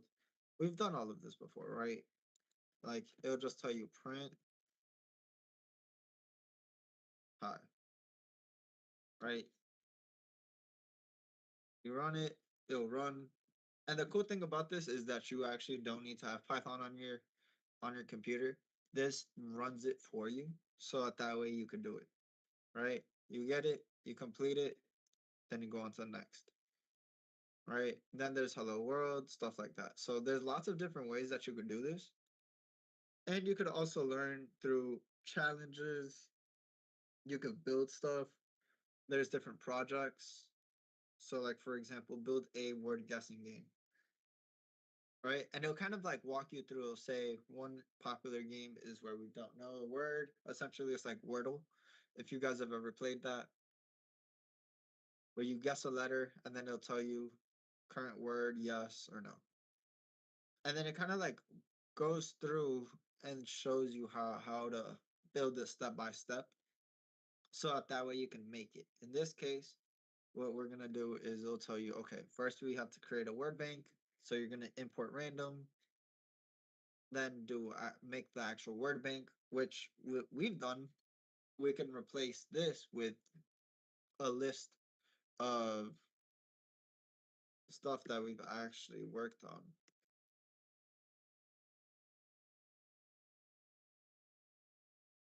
So an example is going to be this word list. We have all these words and we could turn them into a list and use this. Then it'll be pretty massive. And then it'll be like randomly choose one of the words, word.random.choice of word bank. We do that. Finish the setup is like guess word is equal to this for every length of the word. So it'll show you blanks kind of like this. So it'll be like this, which is probably hello, right? So it'll be like blank HELLO. If the word was world, it'd be WORLD. But all of those are going to be blanks. And it kind of walks you through the steps and tells you, okay, so this is how we're going to do it, right? Guessed word is this. This is how many attempts you want to have. This is going to be the main game loop logic. And it'll kind of walk you through projects. This is something that I would always recommend just because it's really easy. And it'll kind of like walk you through. It'll show you step by step things that we've done, as well as just like other project tutorials, right? So if you ever want to learn anything apart from, let's just say, Python, um, this you could build with JavaScript. It's like generate AI art, and then it'll tell you kind of like how this program works. So there's a lot of cool things that you could do, and this is just all within Codex. Most of it is free. Some of it you have to pay. Like if you join the club, dang, it's $8 a month. That's crazy. You got better and better stuff, but do I think it's worth it? Probably not, right? So this is always going to be one resource. So I'm gonna go ahead and also drop this into the Discord, so that way you guys could have access to it. Because what I don't want is for you guys to leave here and be like, we only did a couple of things. Trust, there's a lot of stuff that you could do on your own time. Uh, Especially if you like coding, the options are really limitless.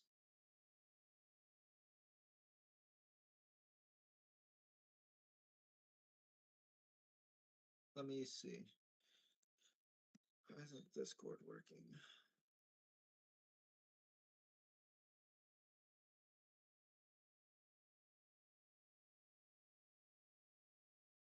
Let me check. In the meantime, I'm gonna just drop this in the chat.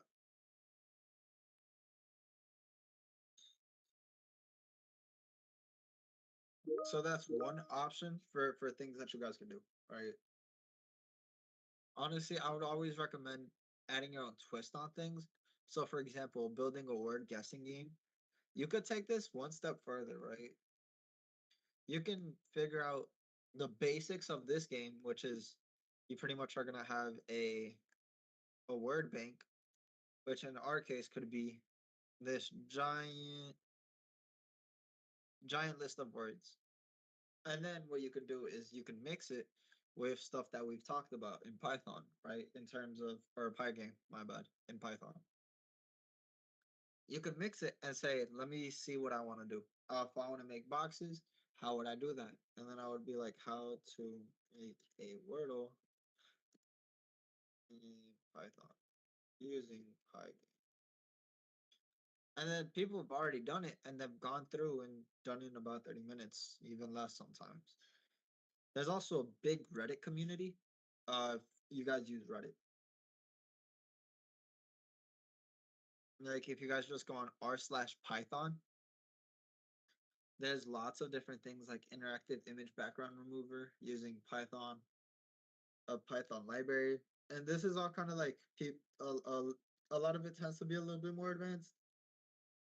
But once you start learning some things, you can always look up, and all the people in here are very beginner friendly, right? For example, Word on Python, and then this is kind of like the source code. People even share their code.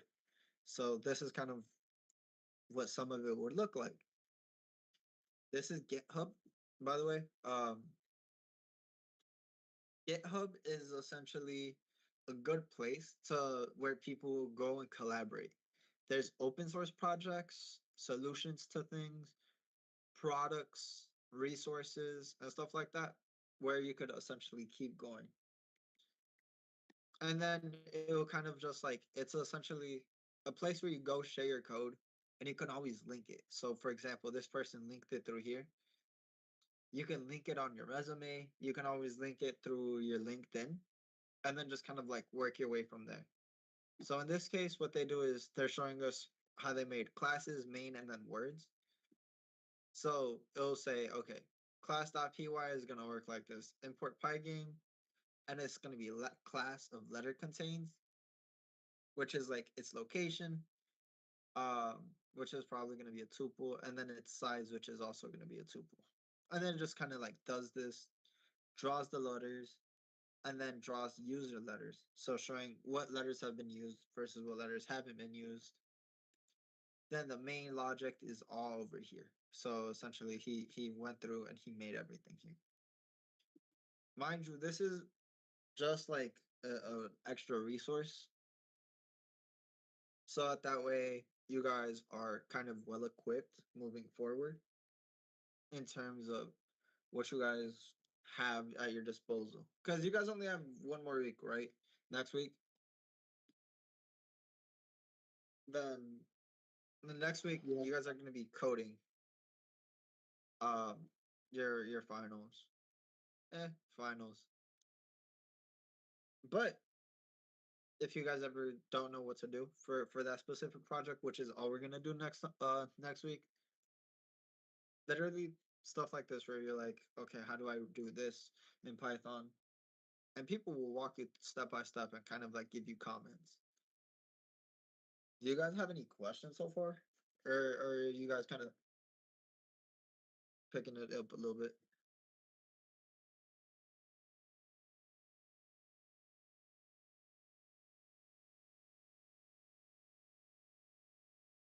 Cool, no questions. So let's see. What I want to do is go through. I'm gonna do a major um review, I guess I would say, from the beginning to where we're at now, just so that way you guys kind of see everything. Or would you guys rather play Wordle first and I see where you guys are at and try to like break down where you guys tend to struggle with the most?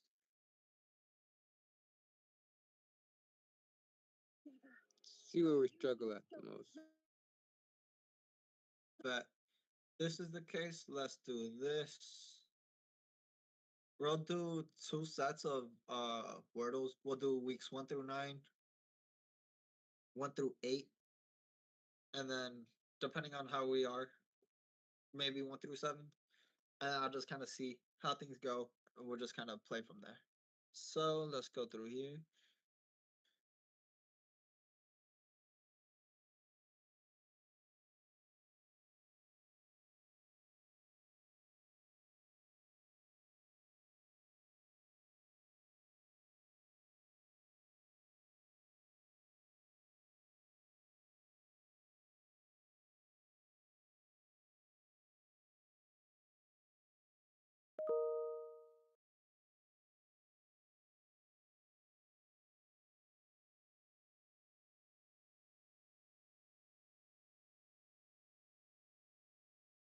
We go ahead and start it.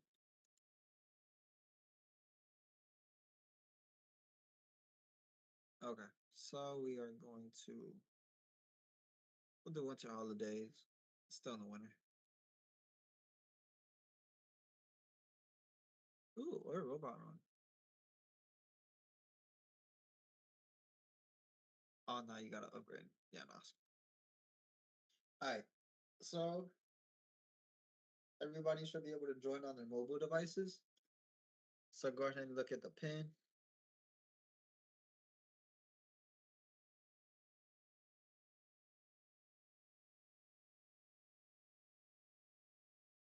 We should have about 8 people in here today.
All right, we should have two more people.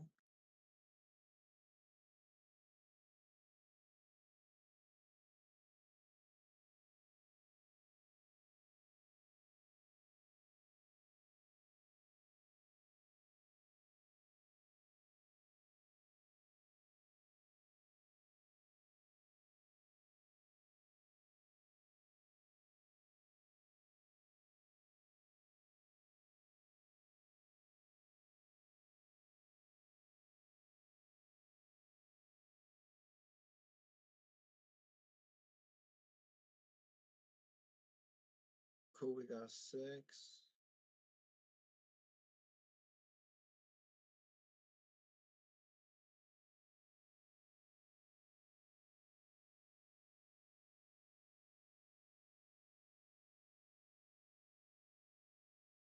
I think we're just missing one person. Who's not in here? I can't see the code. Oh, never mind. Wait.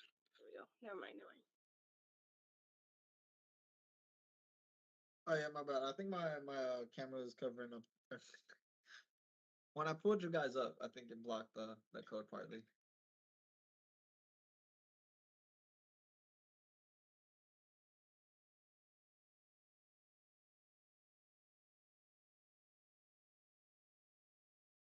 All right, sick. Y'all ready?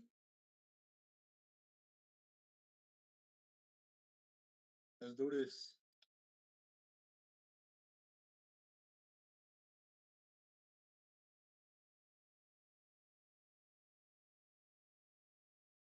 What would happen if you execute this code?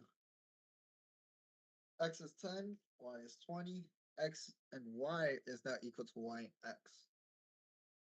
Print X comma Y.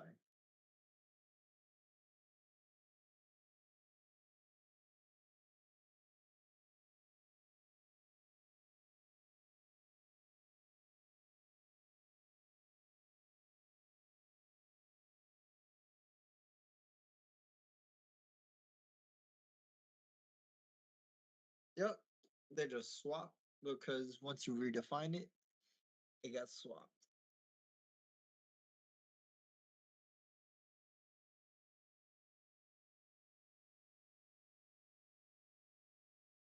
Question two, what does this code output? Import of math, and then you print math dot square root or sqrt of 16.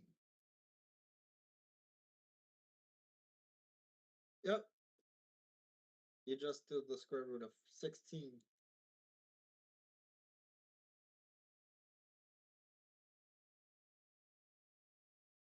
What's the output of the code? For I in range 2 and for j in range 2, print I and then j.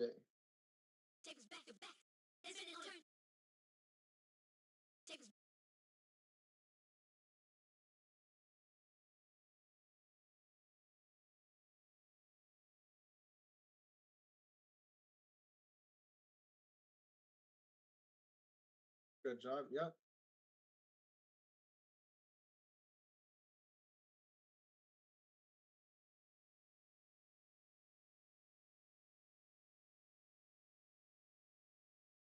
What's the output?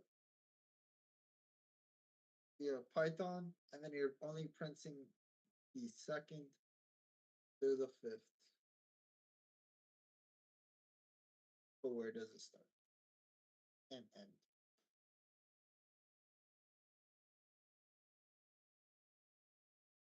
Does it have a step in there?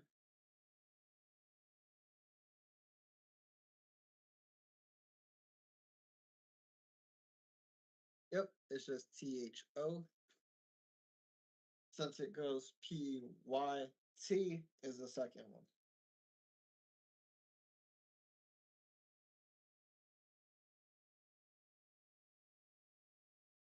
What method reads all lines of a file as a list? Is it just read, read lines, write, or read line?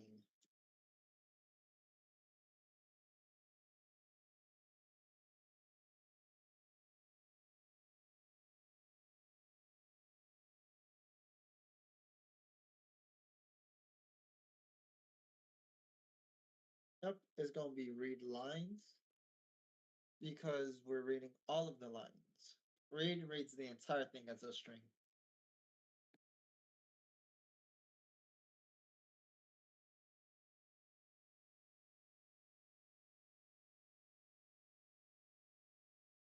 Which method adds an element to the end of the list? Is it going to be insert, extend, append, or add?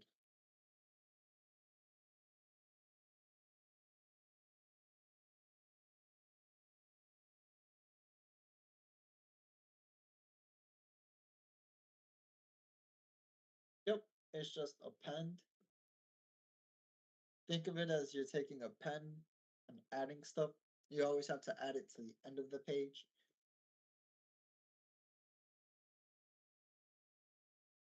Nice. What does this piece of code do? With open text dot txt, W as F dot right, hello world.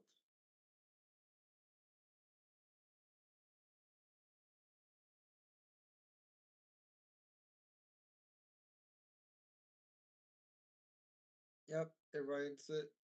And if it has anything, it overwrites it. So always be careful.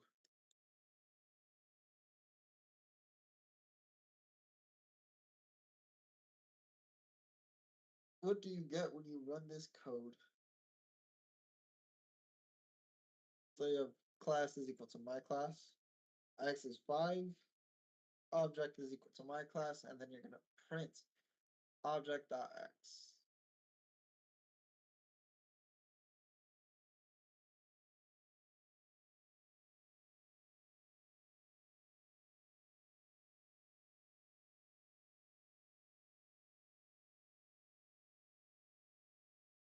Good job.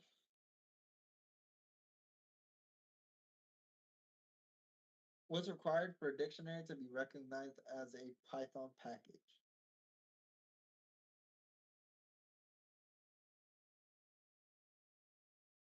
Is it setup.py? At least one Python script is needed. An init.py or a readme. Yep. You always have to have the initializer, otherwise it's just gonna be like, what's happening?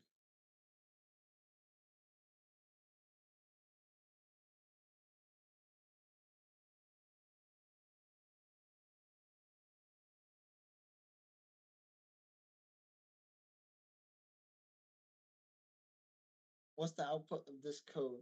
Let's say you have x modulo 2 equals 0, print even, or else print odd.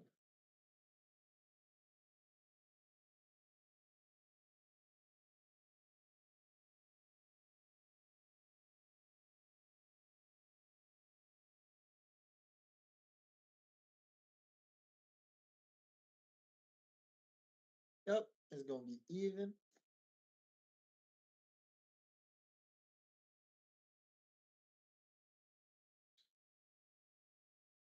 Let's see what happens when you run this code.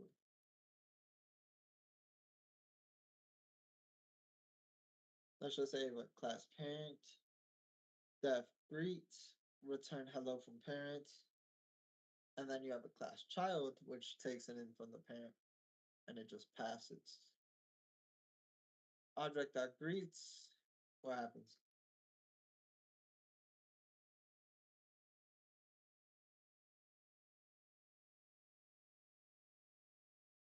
Yep, it's hello from the parent.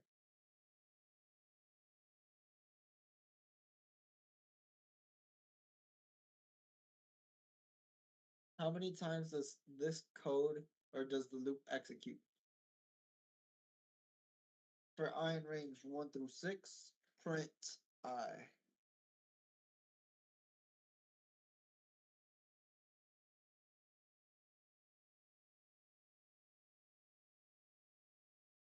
You have an infinite number of times 6, 4, or 5. Yep. Always do end minus beginning, and that'll tell you So in this case, it's 5 minus 1. So or 6 minus 1, so you get 5.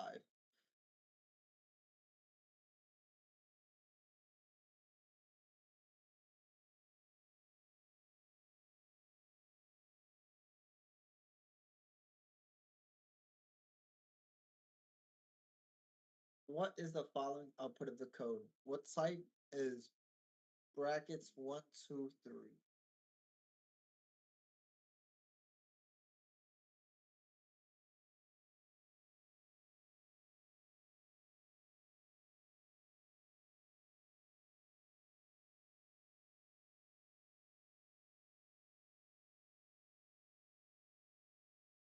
Yep, good job. It is a list.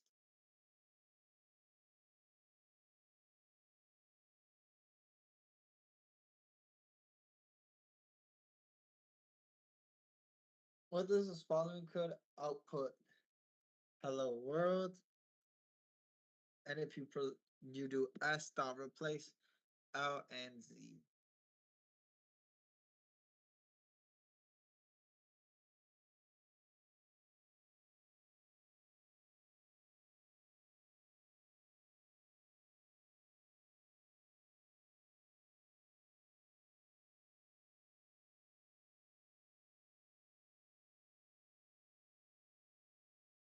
Yep, good job. You get hello world. It replaces all of the L's.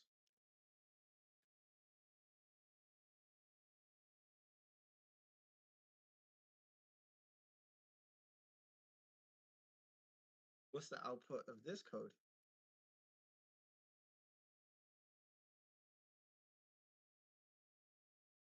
Let's say you have my set is equal to 1, 2, 3, and you want to add my set to 2. What is the length of it? Does it work? Does it not? What happens?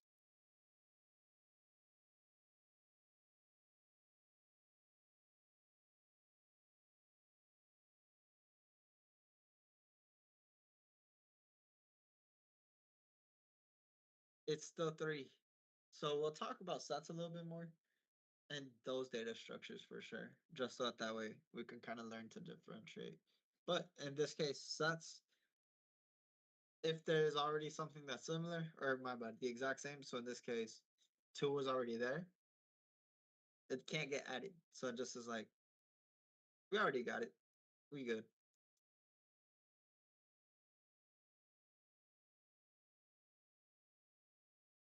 Okay. Which statement correctly imports the math module? From math, math import, include math, or math import math?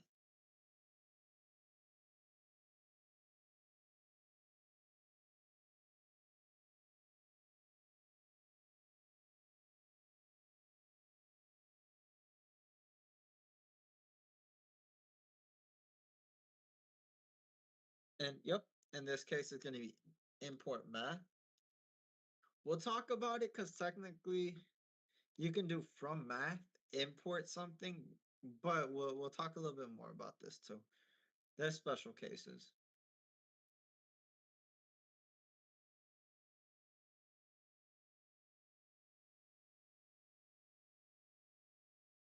Okay, what is the output of this code?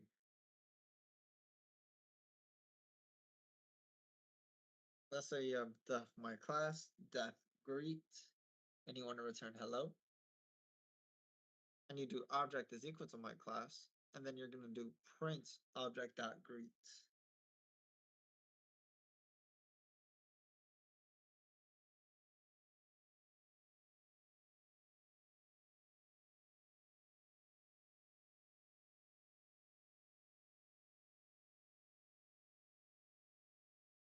Good job. Yep, it's going to print out hello.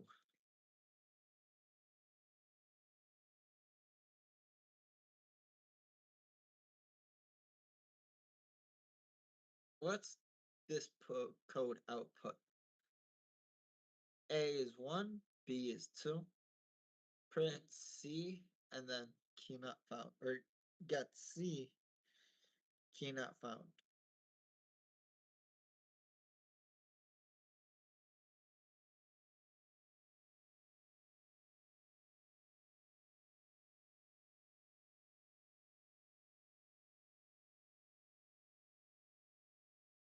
Yep, it's going to show you key not found since we gave it a value. But we'll also talk about these a little bit more. We might even watch a little video.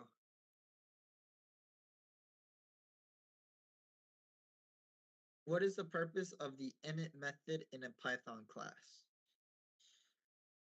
Does it initialize the class method? Does it delete the object? It initializes the class attributes when the object is created, or does it just execute the main logic?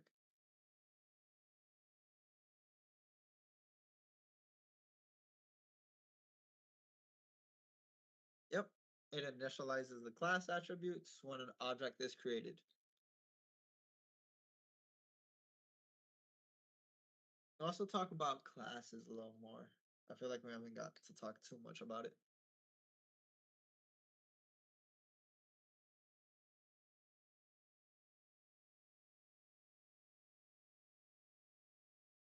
Which keyword is used to define a class?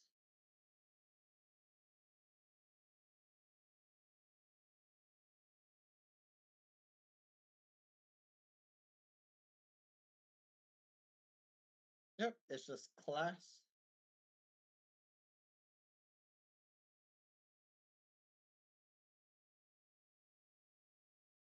And with that comes to an end. Number 2 is Naya, and number 1 is Dada.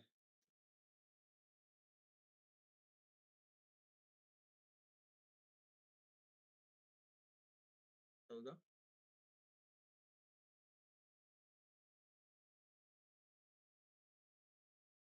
Damn, I could even claim rewards. That's crazy.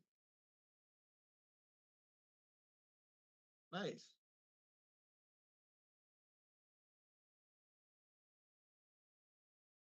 Okay, so we're going to do a new Kahoot for weeks 1 through 8.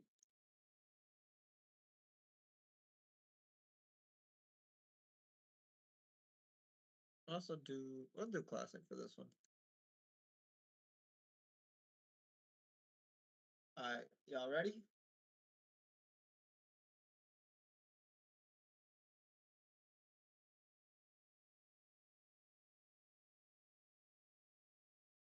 What is the output of the code?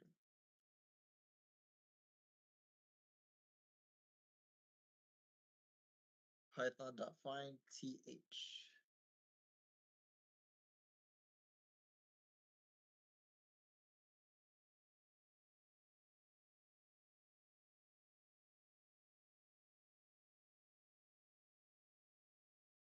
Yep, it's 2 because it goes 0, 1, and then 2 is where it starts.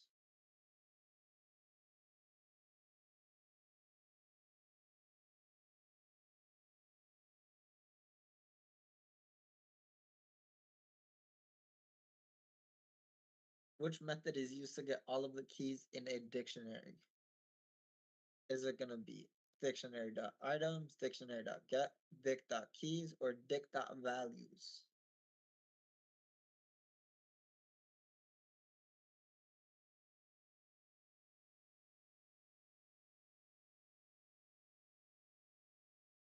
Yep, it's just dot keys. If I were to do dict.values, what do you guys think we would get?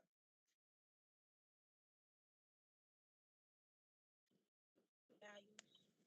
Yep, we'd get the values associated with the keys.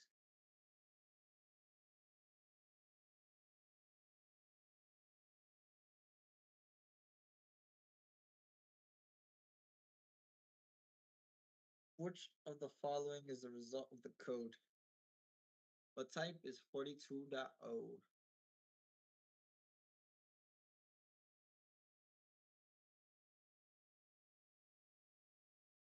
Is it a string, complex int, or a float?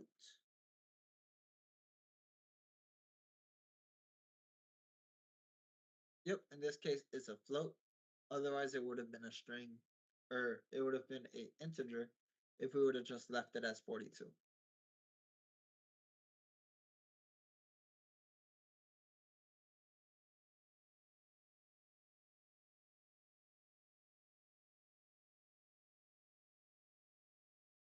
All right, which method reads the entire contents of a file as a string? We did just talk about this one too.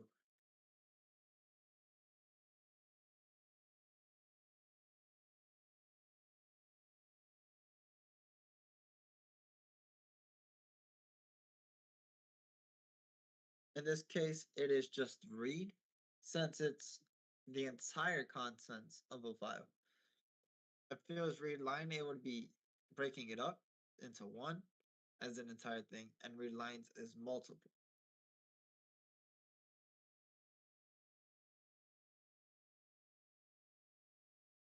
Okay, so what happens when you add a duplicate element to a set? Does it just get ignored? It raises an error, it overwrites the existing value, or it creates a new set?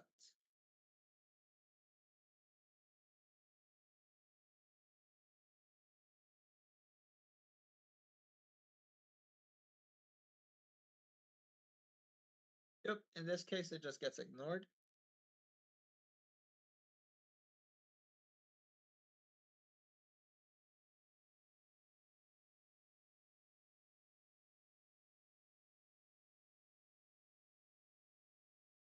Which of the following is not a valid variable name in Python?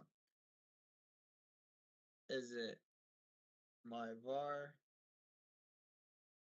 my underscore var, underscore my var, my space bar?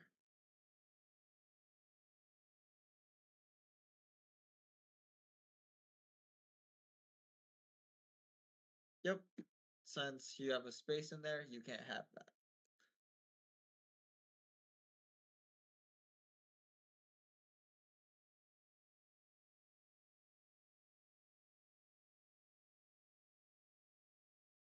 What does the following code do?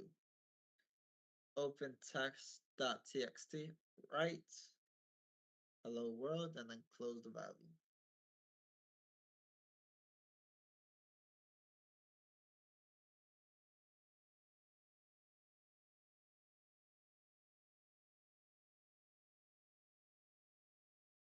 Yep, it creates a write test.txt and then writes hello world to it.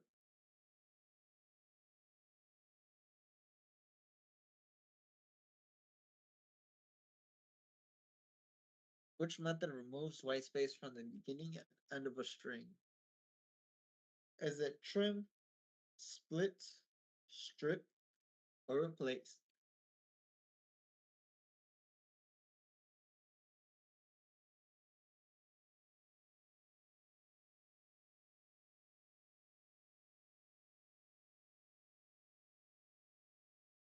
Yep, in this case, it is the strip method.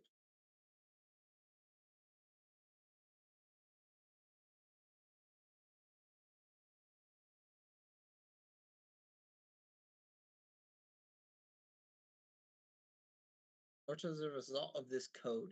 We have a list, we have 1, 2, 3, and then we do mylist.append 4. Print my list.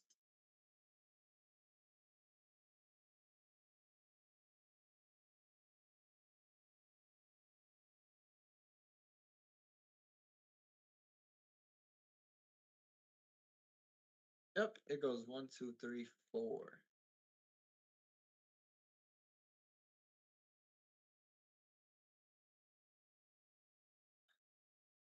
What is the output of the following code? We have 15 mod 2 is equal to 0. Print even or else print odd.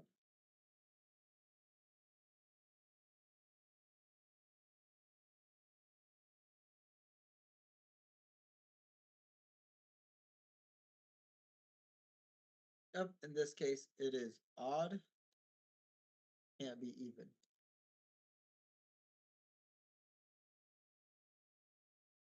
Last 4. What does the following code return? We have hello, and then we do brackets 1, 4.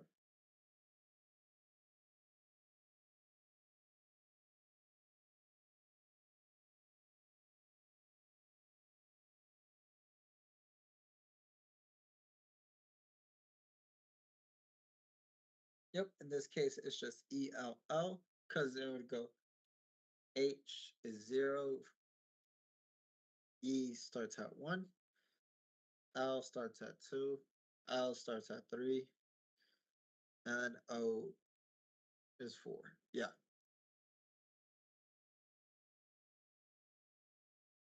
Which mode is used to open a file for reading in Python? W, A, X, or R?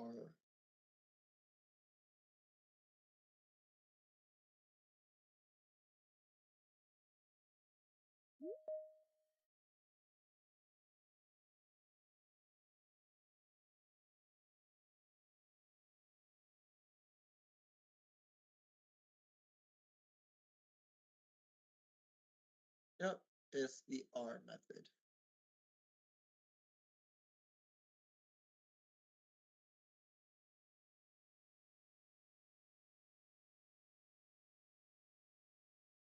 What is the output of the following code? Assume it's an empty file.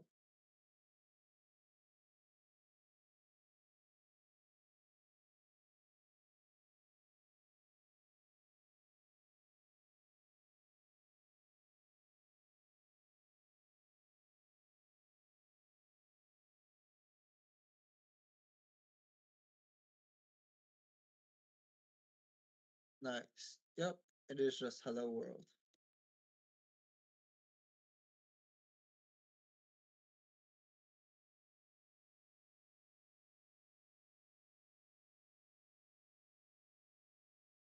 How many times will this code loop or run?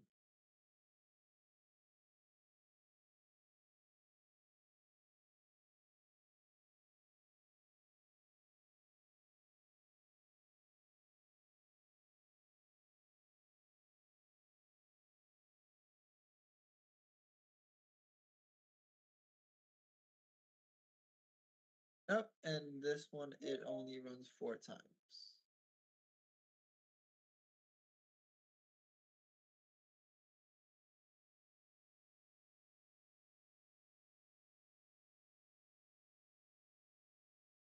Which statement about tuples is true? They can only contain duplicates. Can only take can only contain integers. They're mutable, or they can are defined using square brackets.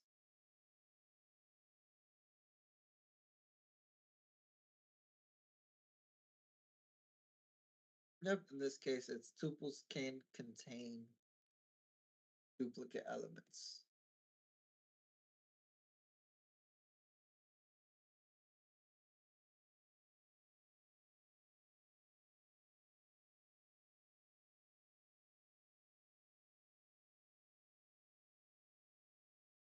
Nice. So here,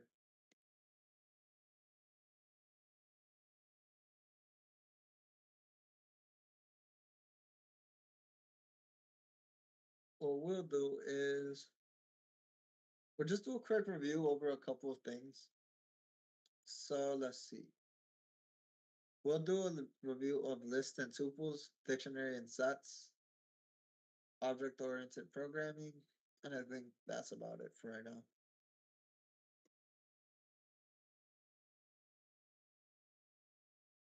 So, can you guys remind me what you guys remember about a list? What are some things that lists can do, or what do they look like? Aren't lists immutable? Wait, what you say? My bad, you cut off. I said, aren't lists immutable? Immutable or mutable? Oh, mutable, my bad. Yep. Honestly, you could also say like it a lot of the times I would say it's easier for you guys to remember it as like can they be changed or they can't be changed, right? So in this case, lists 100% can be changed, right? You can add stuff to it, you could delete stuff from it, uh, which that's actually the next part The next phase from here is like data structures, essentially like what can you do with some of the stuff to create algorithms. What about tuples?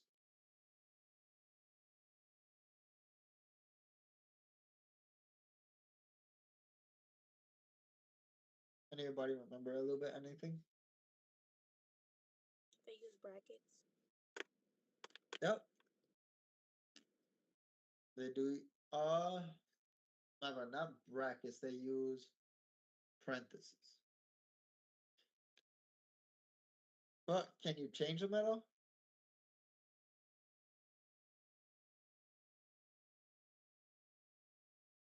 Um, no. You got it.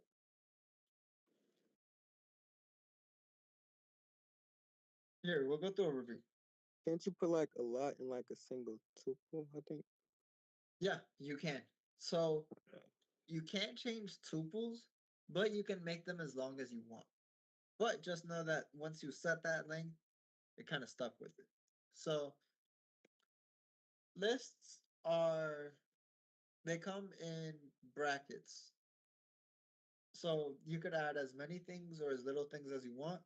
You can do something called an empty list and then just start adding stuff from there. The main things that you want to remember are like they're in a specific order. They're changeable, meaning you could add stuff, and that they're just a collection of items. So this could be numbers, names, addresses. It doesn't matter, but they're just it's essentially a list for you to play around with, right? Pretty much this number right here, the first element is always going to start off at index number 0. So you always start from 0 and then count upwards until however much you have. So in this case, it'd be 0, 1, 2. Make sense?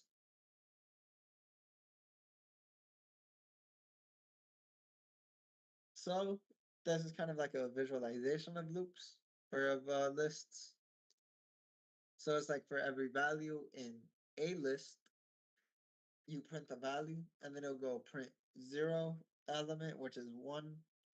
Then it moves on to the next, which is 3. And then after that, the third iteration would be 5. So it'd go 0th element is 1, first element is 3, second element is 5.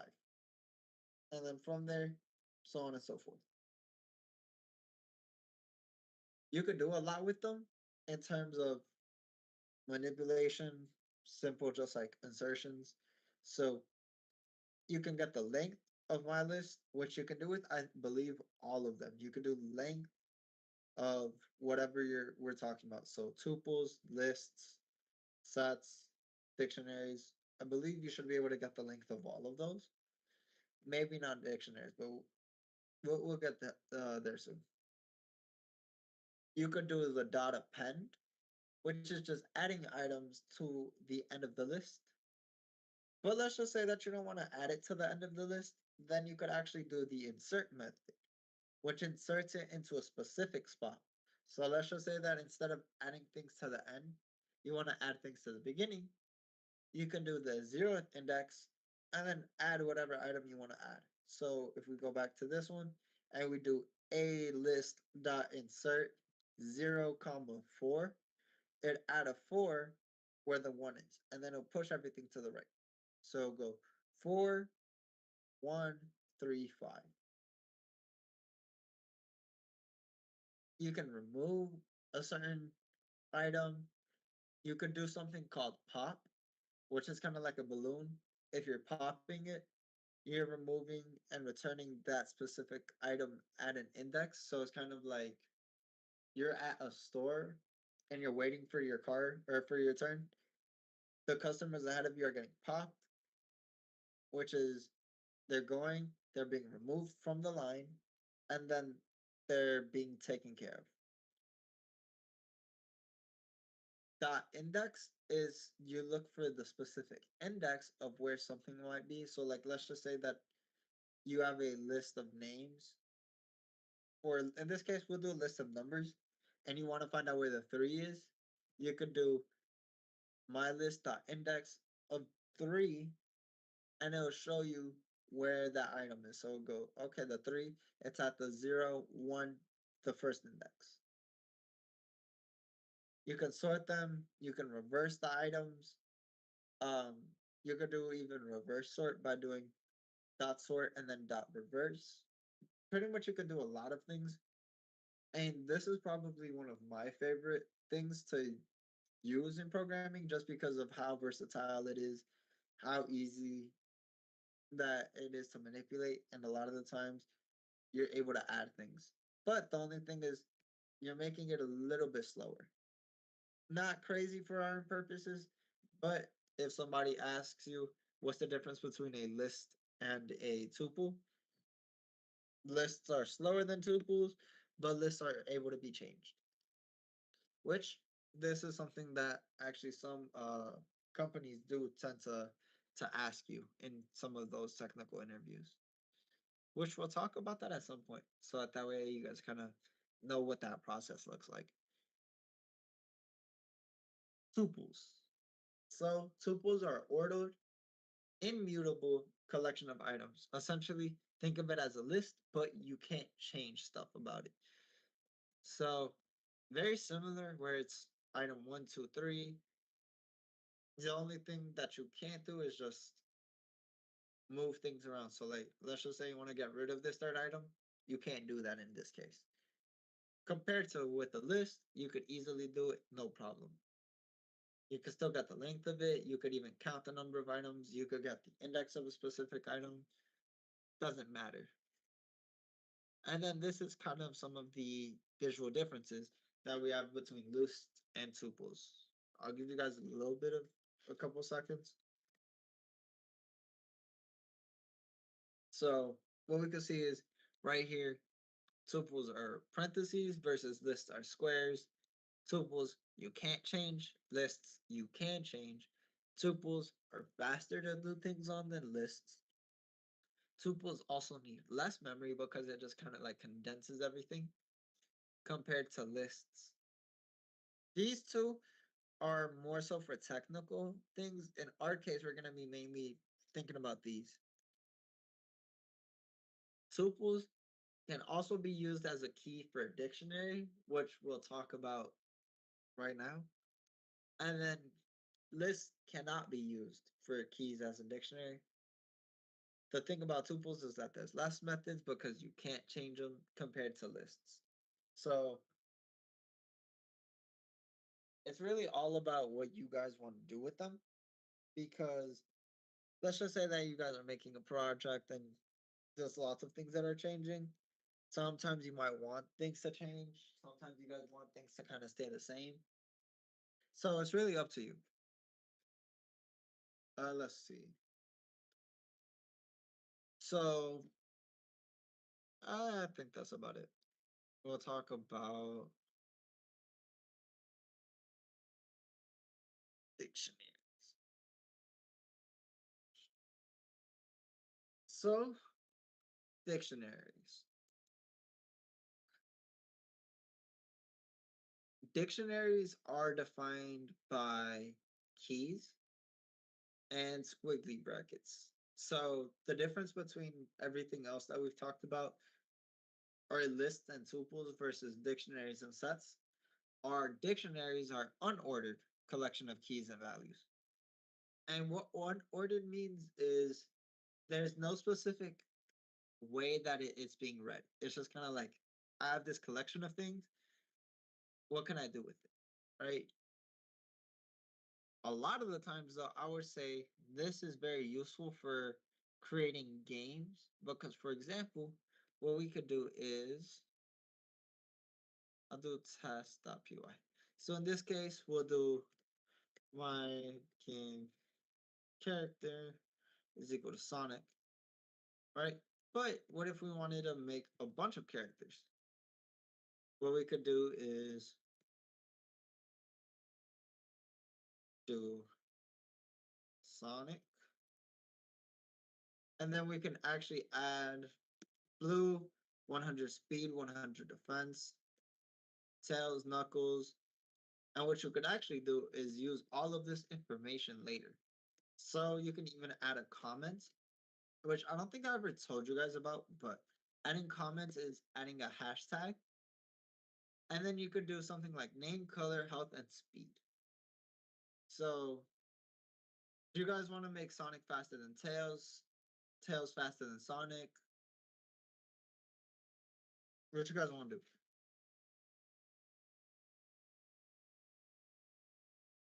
Sonic faster. Yeah. Cool. In this case, what we'll do 150, change it right there in the source code, which is this is the thing. And now, for example, we could line them up in a race, right? So you could do print. Let me take out this thing.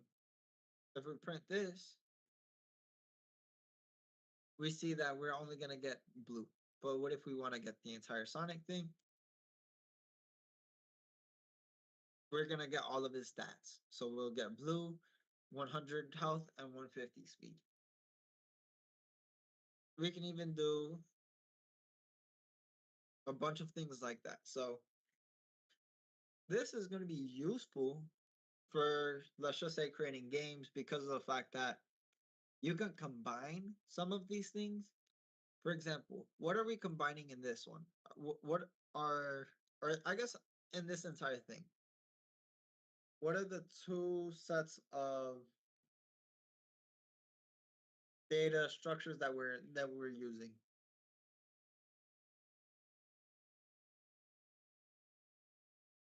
One of them is this.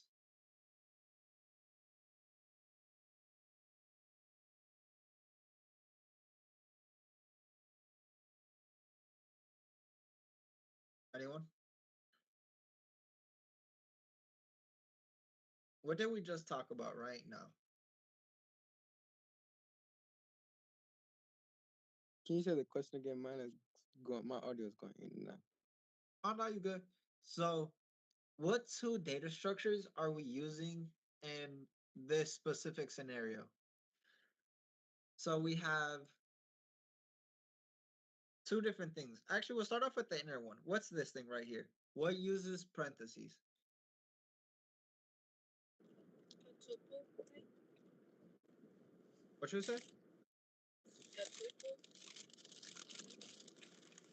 Uh, Not necessarily. It starts with an S. A set. That's Yeah.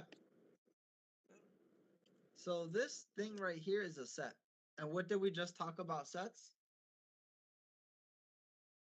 They have values. They do have values.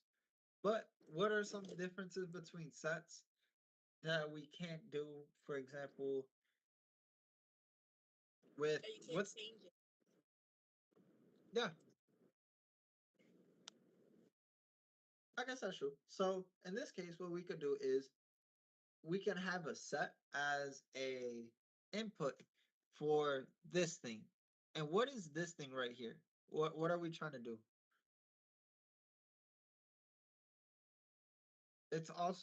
It's the same name as a book. A very, very famous book. A book that you Dictionary. yep. Dictionary.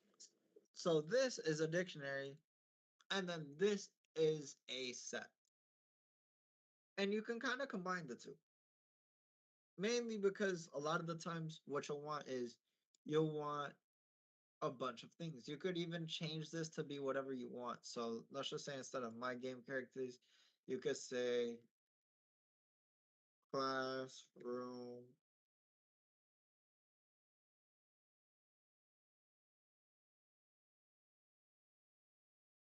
Right?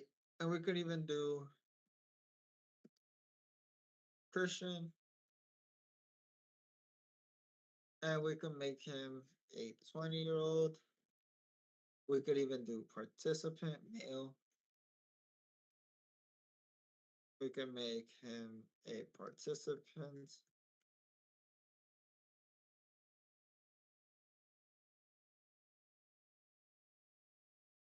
right?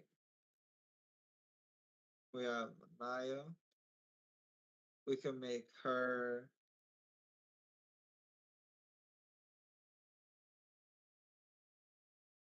a 17 female and then a participant, right? And you could kind of go through and then just say, okay, let's just say that we want all of the ages or we want to sort them by ages. Now we could do that using this. So it kind of allows you to grab a bunch of data. Um, and you can also automate this data. You don't always have to manually type it in. I know I don't. Because if there's a way for me to do it using for loops and create the data once, I'm gonna do that instead. I'm lazy with it. So there's ways for you to kind of do it, but this is just showing you why dictionaries are useful, I guess, in some sense, because it allows you to put a lot of information and then be able to use this information later. So we could even do like for I in classroom participants, right? Print classroom of I,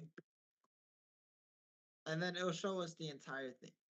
We could even do that of 0, and then that'll give us all of their ages, right?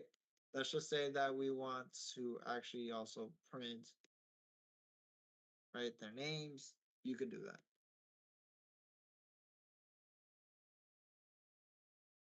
Make sense so far? Any questions?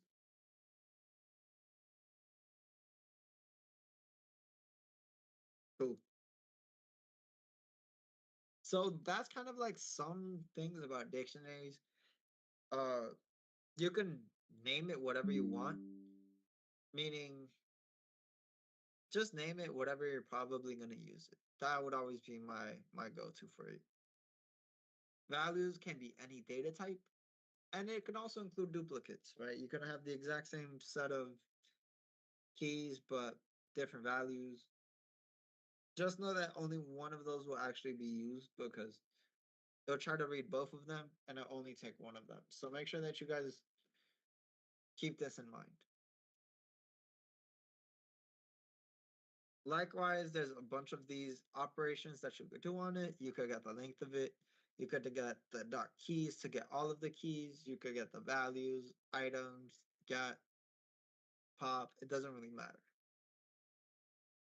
Sets, on the other hand, are very similar, but they just don't have the exact same thing. So they're unordered collection of unique elements, which means you can't have any duplicates. So in this case, we have element 1, element 2, blah, blah, blah. And you can even create an empty set by just saying set and adding stuff to it. But just keep in mind, if you add something that's already in there, it won't count it. So let's just say that I have a list of ages from 17 to 43.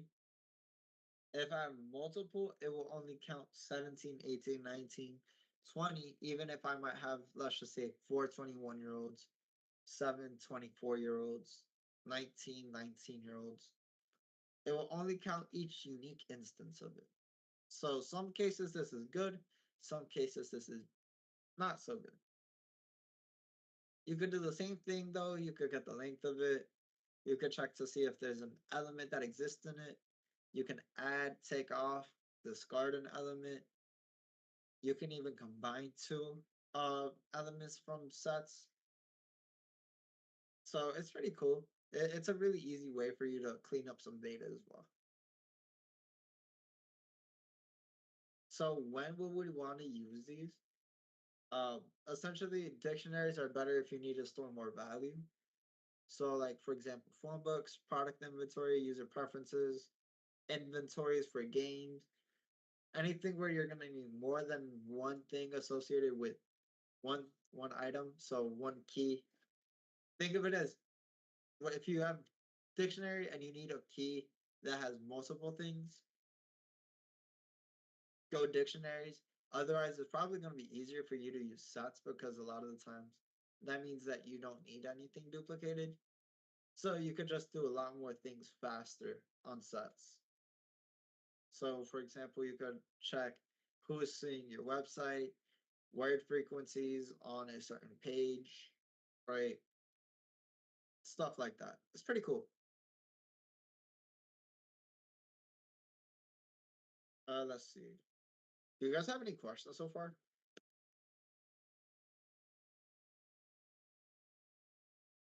Cool. And then, actually, let me see.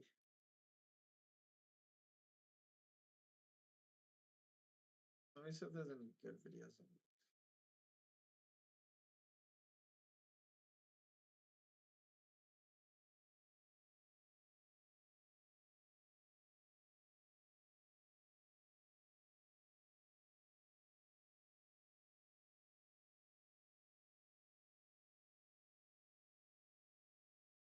And we could probably. I feel like we'll just do the quick 2 minute video. I'll see if this is any good.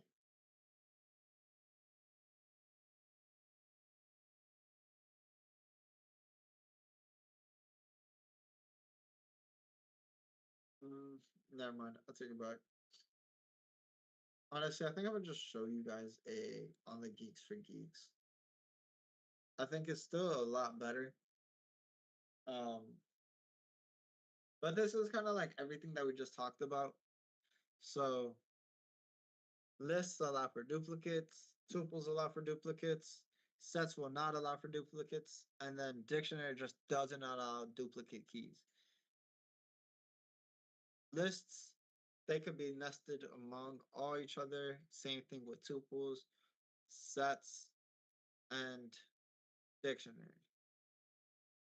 This is roughly what a set looks like, or my bad, a list looks like versus a tuple versus a set versus a dictionary. You could create a empty list or set by doing any of these. So you can create an empty list by just having square brackets, creating an empty tuple by just having parentheses, creating a set by doing set empty parentheses, or you can even make a set from an empty set, which is pretty cool. Or empty dictionary is just blank parentheses or curly brackets. And then in this spot, it will also kind of explain some more of differences, which also let me explain. This is probably a very good spot for you guys to try to learn. For example, they have Python quiz, right? So let's do let's do a dictionary quiz, right? And it'll tell you, for example, which find the output of the following program. Let's just say D is equal to a dictionary for X and enumerate range 2. D of X of the first index is equal to X1. D of X of the first index plus 7 is equal to the first index. Print D. Right? And then you might be like, I don't know what that is. Let me see how do I think about it. And they'll kind of give you some options and kind of tell you. At the end, I believe it tells you the answer. So in this case, I believe it's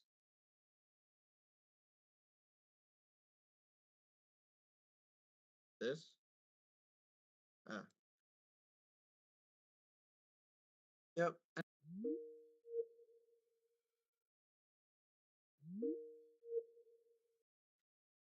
All right. So in this case, D0 is equal to 0. D1 is equal to 1. D0 plus 7 is equal to D7, which is equal to 0. So on and so forth. Right? Same thing here. So let's just say we have a dictionary where 1 is 1, 2 is 2, 1. Uh, and so on and so forth. And then D1, so this part right here is not this, prints all of this. What's it going to give you? And then you always make your way from inner to outer. So string D1, so it goes 0, 1. Next, you take the index of that, so you would go from 0 to the 0, or the second index, so go 0, 1, 2, which is 1. Then you take the first index, which I believe is 2. Oh, book my bad. I took the last index. And then 2 would be this. So kind of go through some of these questions, as you can see, are kind of difficult. But the reason why they're difficult is because let's just say that you want to try to get into software engineering. What they'll do is they have something called technical interviews. So let's just say it's something like this. These are some of the questions that they might ask you on some of these technical interviews.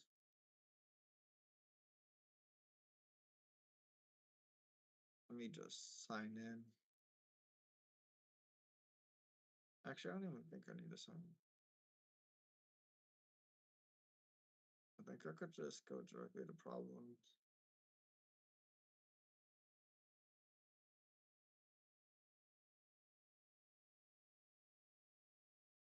So we'll do like two sum, right? And it kind of gives you a scenario. So I'll tell you, given an array of integers, return indices of two numbers such that they add up to the target. And then it kind of gives you some examples. So let's just say we're given a list of 2, 7, 11, and 15. Target is equal to 9, meaning you want to add these two numbers up and get 9. But you want this solution to work for all things. So how would you go about that? And then it'll kind of like, it forces you to have to think about these. There's also hints here. It'll tell you a brute force way is to search through for all the possible ways, but it's very slow. Hint, so if we fix for one of the numbers and we scan the entire array, that's another way. And then the third hint, right, would be something like, the second train of thought is, without changing the array, can we use additional space somehow, like a hash map to speed things up? So why is this important and why should you care? Honestly, it all depends on if you want to be able to make a living out of this. If this is something that you enjoy doing, solving problems, figuring out what to do, what works, what doesn't, that's one way to do it. If not, this isn't necessarily for you, but this is a resource. And then there's a bunch of people that will tell you the answers in the comments below. They'll be like brute force of 2. So that is one way that you could kind of use this kind of to prepare. They even have one for data science, which is similar to data analysis, practice problems. There's even Python on here. And it'll kind of tell you some basics. It'll kind of even walk you through more in detail things. So, like, let's just say you have questions about if statements. You go here and it will give you a full breakdown of everything. All right. It'll tell you exactly what works. It's like, if this condition is true, this block will execute. If not, it's false, then this block will execute. Right? Which, let me also actually copy this and send it in the chat for you guys. So that way you guys could see what's up.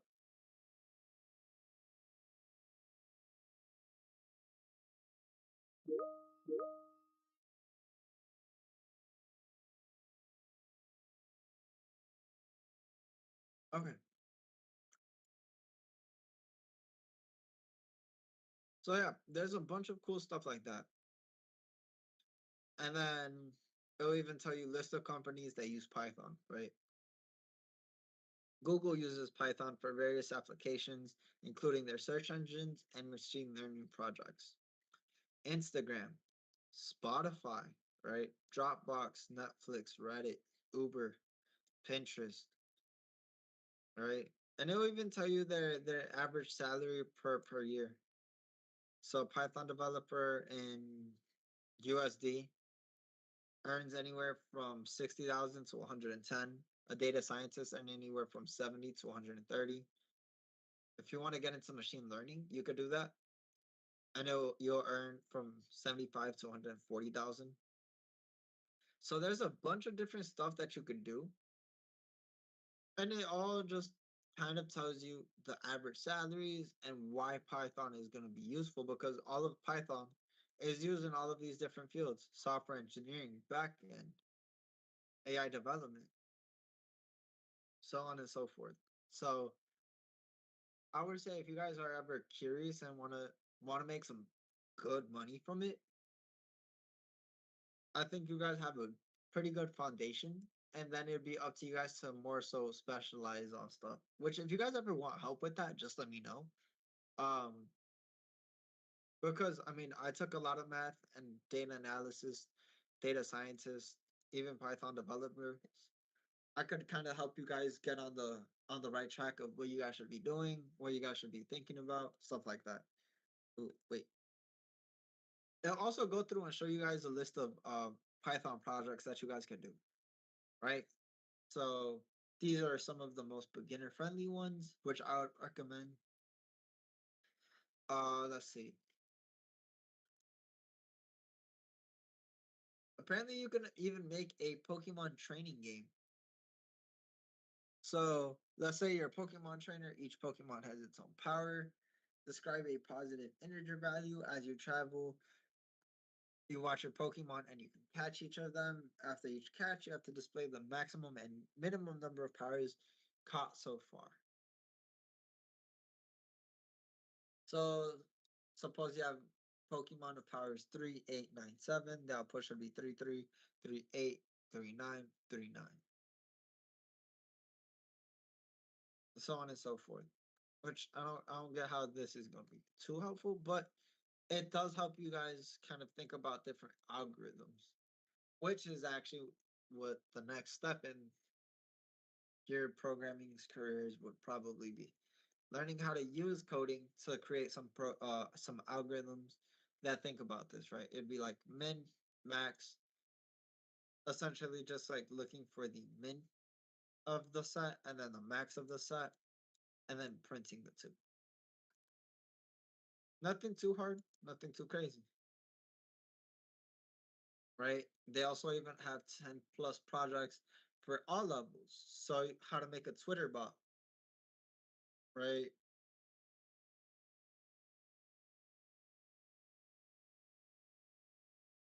So let's see. Twitter is known as the American blah, tweets, and then it'll kind of walk you through what you guys should be doing to develop a Twitter bot. So in this case, you could use Tweepy. You can clone the GitHub repository. You can clone the repository directly. It doesn't matter. You have to sign up for a Twitter developer account for your bot and then apply, which I believe that should be free. Once you make a file, you can paste this code and then specify it. What things can you do is essentially just like consumer key, access token. You can even make an Instagram bot, a Python auto clicker, employee management systems. Like, if I'm not mistaken, I believe that you can even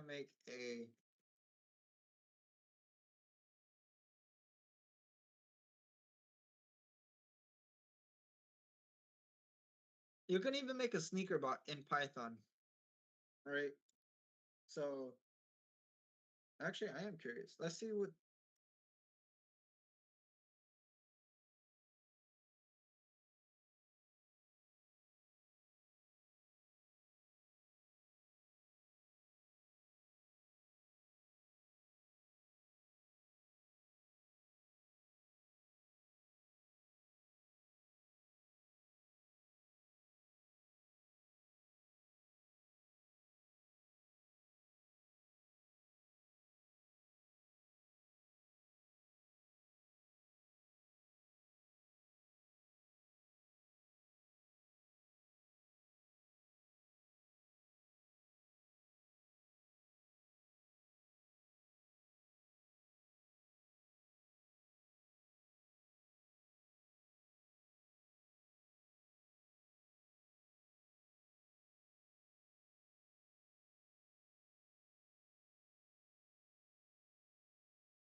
All right. So right now, I guess what I'm doing is showing you guys just how limitless the options that you guys can create are.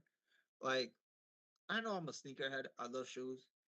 Right? For example, the Travis Scott shoes, crazy. The only thing is they're insanely hard to get.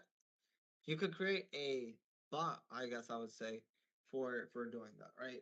And this is just kind of like a very elementary process of what they do, but it's still just like, how do you think about all of this, right? And this is a series, right? He has a part one in here, he has a part two, right? Pulling inventories, proxies, which are all things that you have to think about, right? And then it's just like, how would you create that source? For example, for creating a bot, especially for sneakers, you have to be able to make sure that you're getting the proper URL, getting the proper size, and then making sure that you're getting all the proper clicks.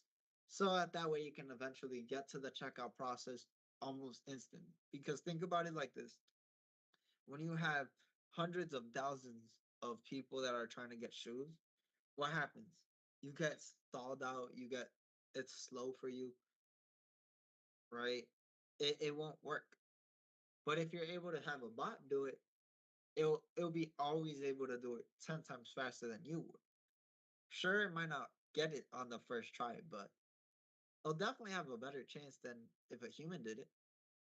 So if you guys are even interested, you guys could make your own sneaker bots, right? Look at different ways, trying to innovate different ways. For example, how to integrate the sneaker bot with the sneakers app, right? Um, if you guys wanted to make something for Twitter, likewise, you could do that. If you guys wanted to do whatever you guys want to do, you can automate that process. So just throwing things out there so that way you guys kind of have more things to think about, right? Which I thought it was pretty cool. There's also spam bot, create a chat bot with Android, which if you guys have ever been on some sites, you know that some people send chat bots. Like Instagram, there's probably chat bots on there, right? Twitter for sure, even Facebook. So people do this like this. WhatsApp birthday, Telegram users, you can pretty much do whatever you want. And then there's also advanced. You could do a COVID-19 vaccine tracker, email ID extractor from sites, scrape data from Google Maps using Python, right? These are more advanced, but you need to obtain the map, contain it, look for it. So it's pretty cool. All of these things are useful, but I guess what I'm trying to say is that don't limit yourself to what you can or can't do with coding, since you guys can pretty much do whatever. It's just about how deep you guys want to go. So let's see. That's one resource that I would recommend to you guys for sure. Especially since they all kind of tie back to what we talked about. This, what I've taught you guys and what I've been working with you guys on, are just the fundamentals. But from there, once you got the fundamentals, you'd be able to pick up for sure anything else and be able to kind of like manipulate it in whatever way that you want. So you could do string manipulation to create texts, functions to do what you want to do for games or for creating websites. Control flow is kind of the execution of how things happen and decision making. Input and output would take in whatever you need for either these functions or the control to essentially work. Files are, how do you open up a file and how do you manipulate it, or how would you use it so that way it's not just, oh, I have a file but I don't really know what to do with it. Packages and modules is what we can use. They're tools for doing things in Python. For example, we go through scraping Reddit using Python. Right? The first thing that you want to do is always pip install something. Those are packages. Those packages will help you because they have the tools already created for you. Object-oriented programming is creating objects and being able to interact with them. Very useful, especially for games or even data analysis or data science. And then error handling is a part of the job. I don't even get things right all the time. A lot of the times I have to figure out what's happening, how to fix it, and then what are easy ways to create those exceptions. And then these two are probably the bigger ones because of the fact that they will be the foundation for creating algorithms, right? Algorithms for searching, creating, doing whatever you want. These are pretty much the foundations, right? I know it probably sounds like I'm yapping right now. But I'm trying to just make sure that y'all know what's up. Let's see.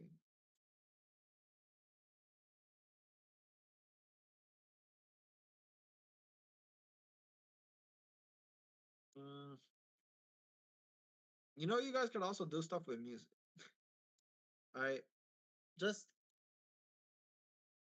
letting y'all know there's pretty much endless things that you guys can do. Uh,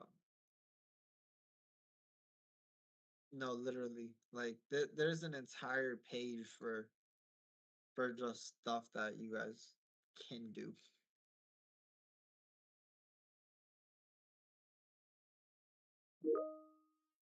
So with this, let's see. I know a lot of you guys wanted to do the snake game. So what we're gonna do is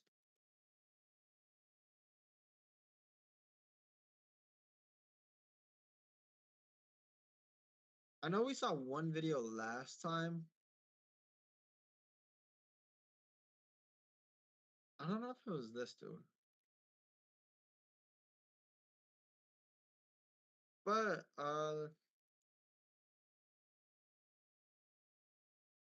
using Python. 2 hours is crazy. And we'll watch this video just to give you guys a little bit of insight. I assume that this is probably going to take his time with it.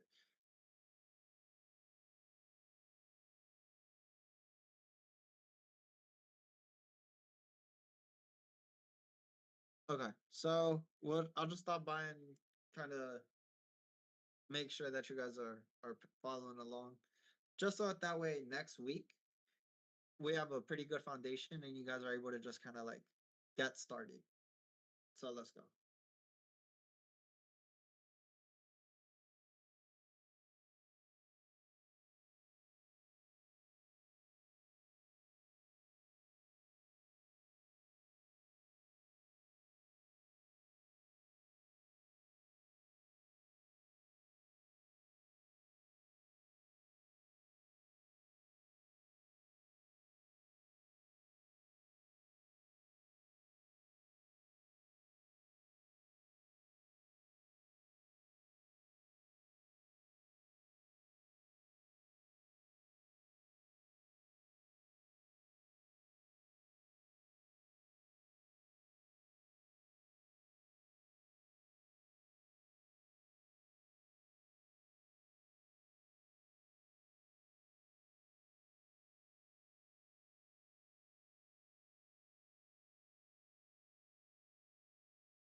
I can't hear nothing.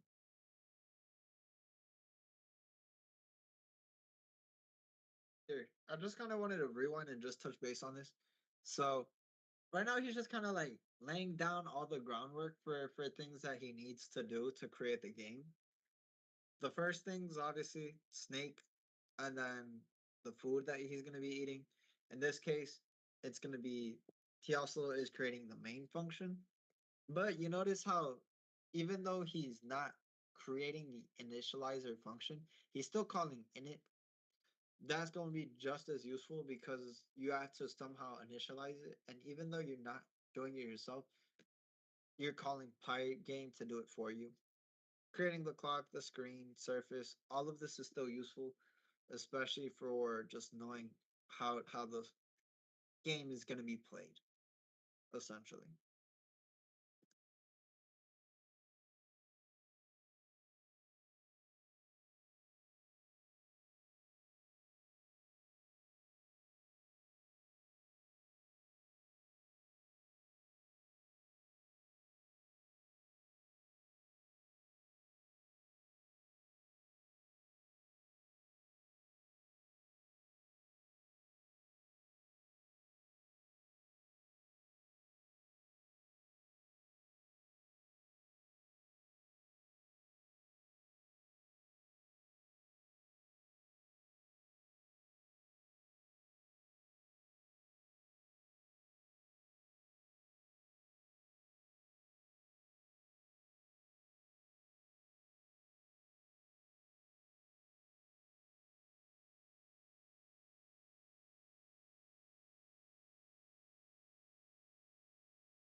So you kind of see how he's just like going through and doing all of the background work first. He's saying, okay, what do I need?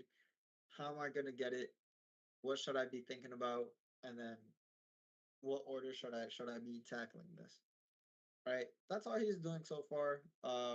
Essentially talking about the main function, thinking about okay, from here we're calling the snake, getting the food, playing the actual game, so that way it doesn't end because snake doesn't end.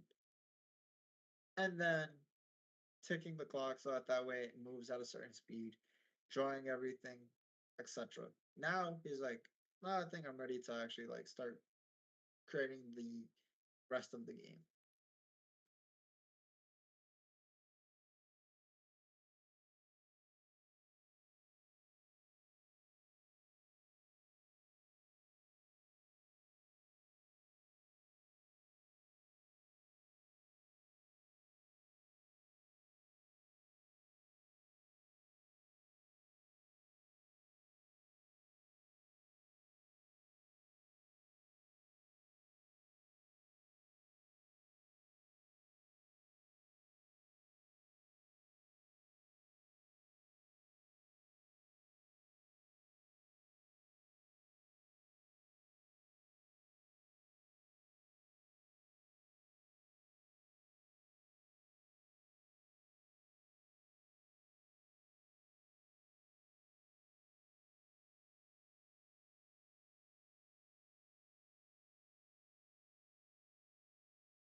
Do you guys have any questions so far, or are you guys able to follow along? No question. Nice. I'll just do a quick recap. Essentially, what he's doing is he's making some of the rules of the game, which is the snake can't really move back on itself because then it's kind of like eating itself. Can't do that. And then you have to make sure that if it touches itself, game over. So that's kind of what he's onto right now.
Cool. So, just to kind of recap what he did within the last couple of minutes, what he did was created the random food object so that way it spawns in a random place, and then also is making it so that way he's able to draw that as well as actually draw the score that's actually being occurred.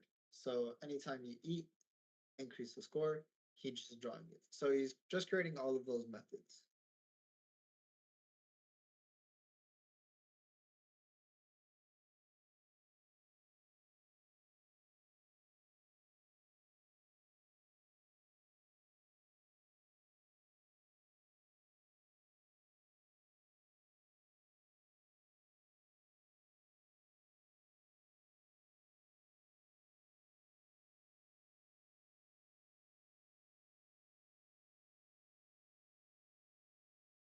Was everybody able to follow along? Make sense?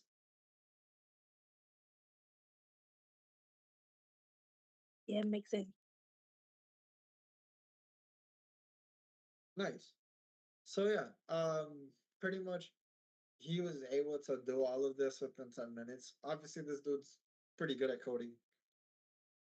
For us, I'm gonna make sure that it's going. You guys are gonna have the entire class period next time, so that way you guys could ask me questions, do your own research, figure out how you want to customize it, put your own spin on it, right? You can make the snake game faster, slower. You can make the snake bigger, smaller. Doesn't matter. It's really all up to you guys, right? Likewise, if you guys wanted to do something else,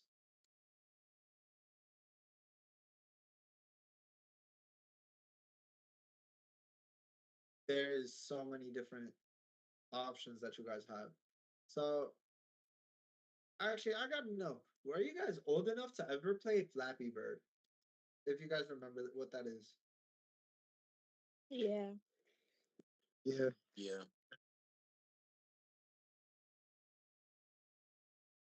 Okay, I gotta know, how old were you guys when Flappy Bird came out, dude? Mm, Probably like 5. Yeah, for real? Shit. Huh. Well, this game came out. Yeah, you're right. It did come out a while ago, but it was really popular. It was massive. Um, you could even do that apparently using Python, right? So I'll just show you guys.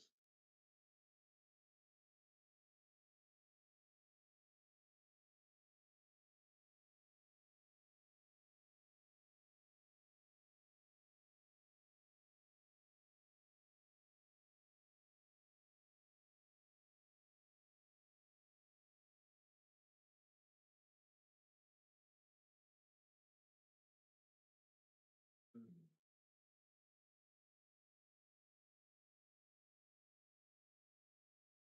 I guess we'll just do.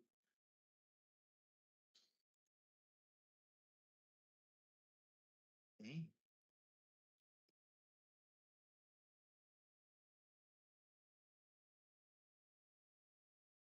So, for example, if you wanted to make Flappy Bird, these are all the different stuff that she would have to go through. It's like how the game works, getting started, images, rectangle surfaces in the bird, ending the pipes, collisions, rotating and animating the bird, doing all of that. So, for example, we'll start off with at 39 or something. Actually, we'll start off here, images and surfaces.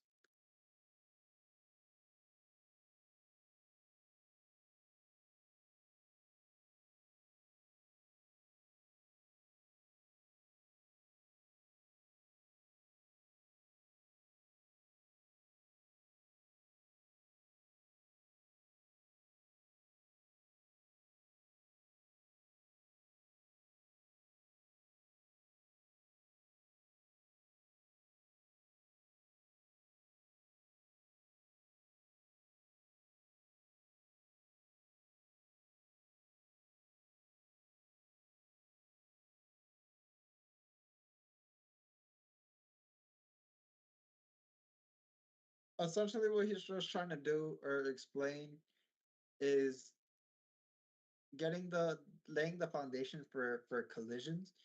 Pretty much just saying, let's just imagine that you guys have the pipes right here,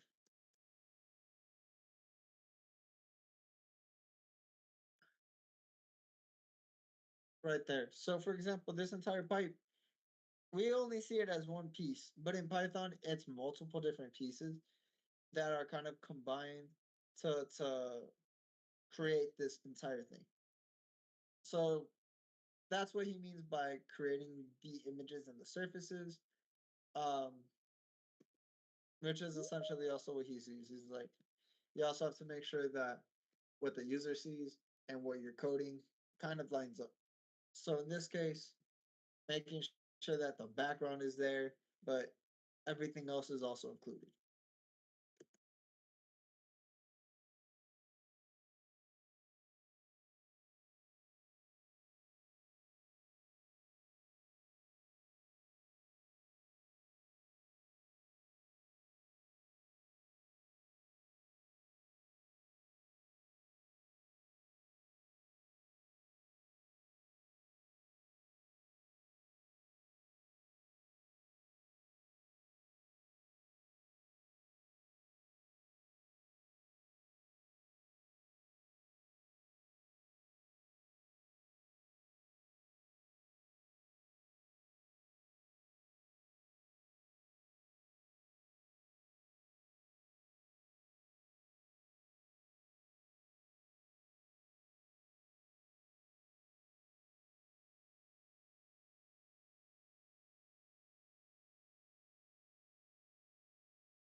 Also, just some housekeeping things for Python.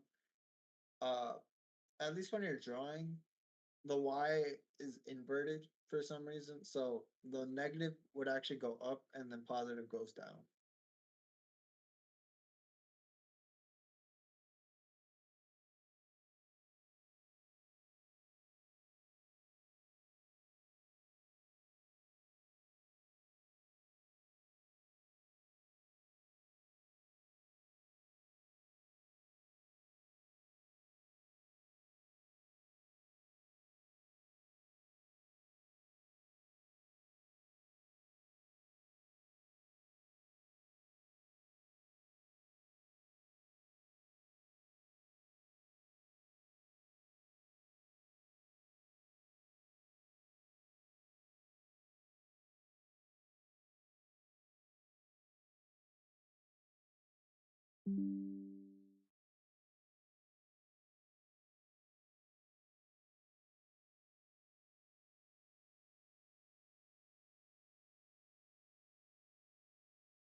And all he's doing here is just kind of like creating the background.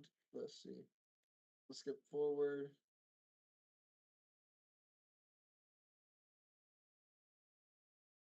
So that's how the background looks once he's done it.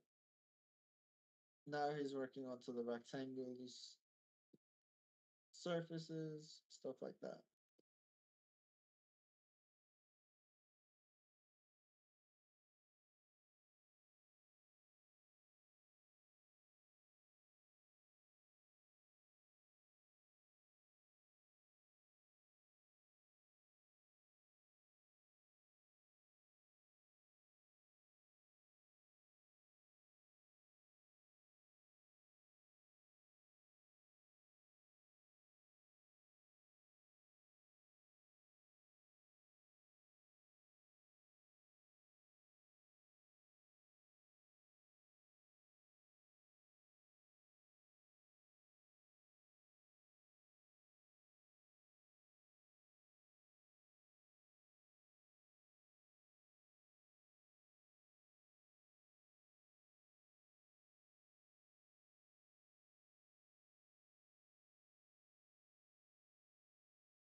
Yep. So pretty much this is kind of like the basics for playing the game.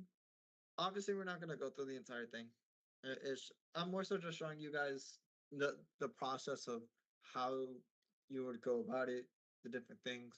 So in this case, drawing the actual bird. In this case, it's creating it as a rectangle so that way you can check for collisions. Otherwise, trying to check for collisions on something like this would be crazy.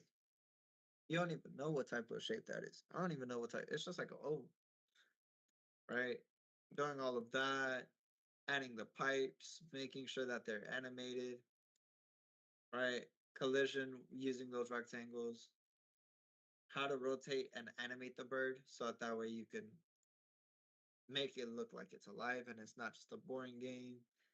Adding score, right?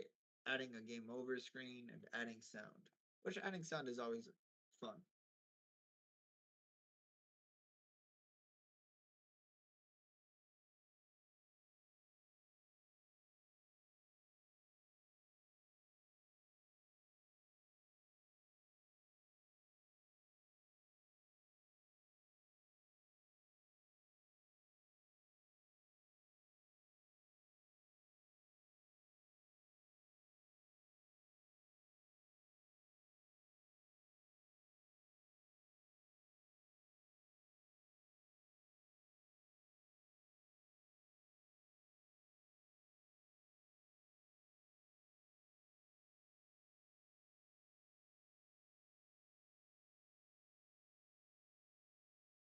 that's just the location file, right?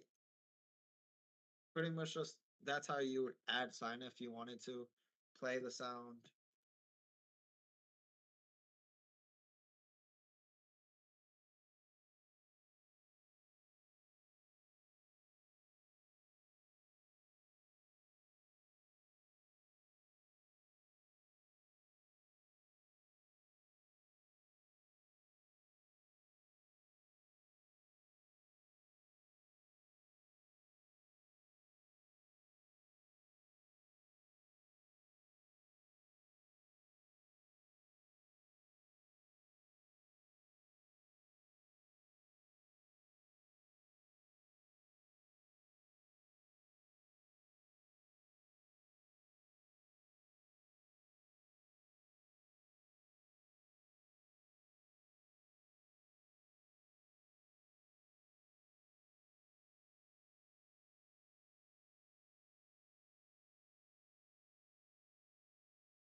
Honestly, this isn't that important. But yeah, I mean, there's hundreds of games that you guys could do for next week. Let's see. This is just one of those. This one is pretty cool because used to be like number one on the App Store for a long time.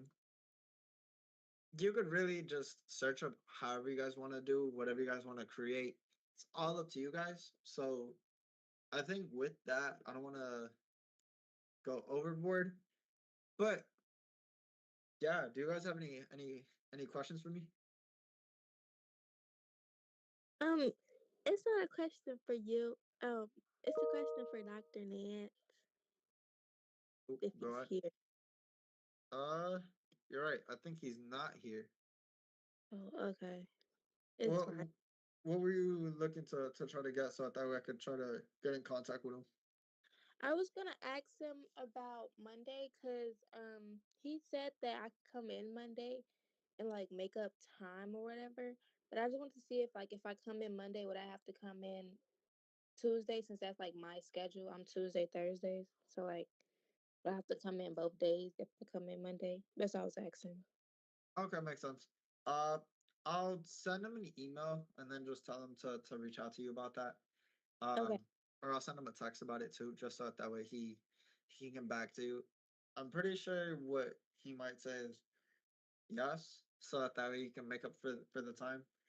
Um, but obviously just tentative. I have no idea how he might feel. Um, but yeah, I mean he was here. I'm not actually. Let me see if I can call him real quick. Okay.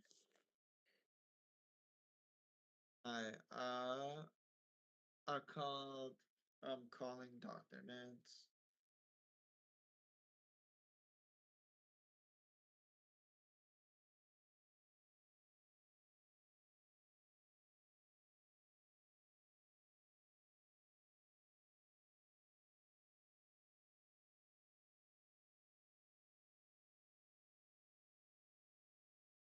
Don't know if he's gonna answer. Think he might be busy. Okay, it's fine. I'll Yeah, just yeah. I would say just send him an email from your part just in case, so that way he can get back to you. okay. Um, but I'll send him a text and tell him that you were looking or that you wanted to ask him a question, so that way he's on the lookout and ready to respond. Okay, thank you. Yeah, of course. Just like that. Enjoy the rest of your guys' Fridays.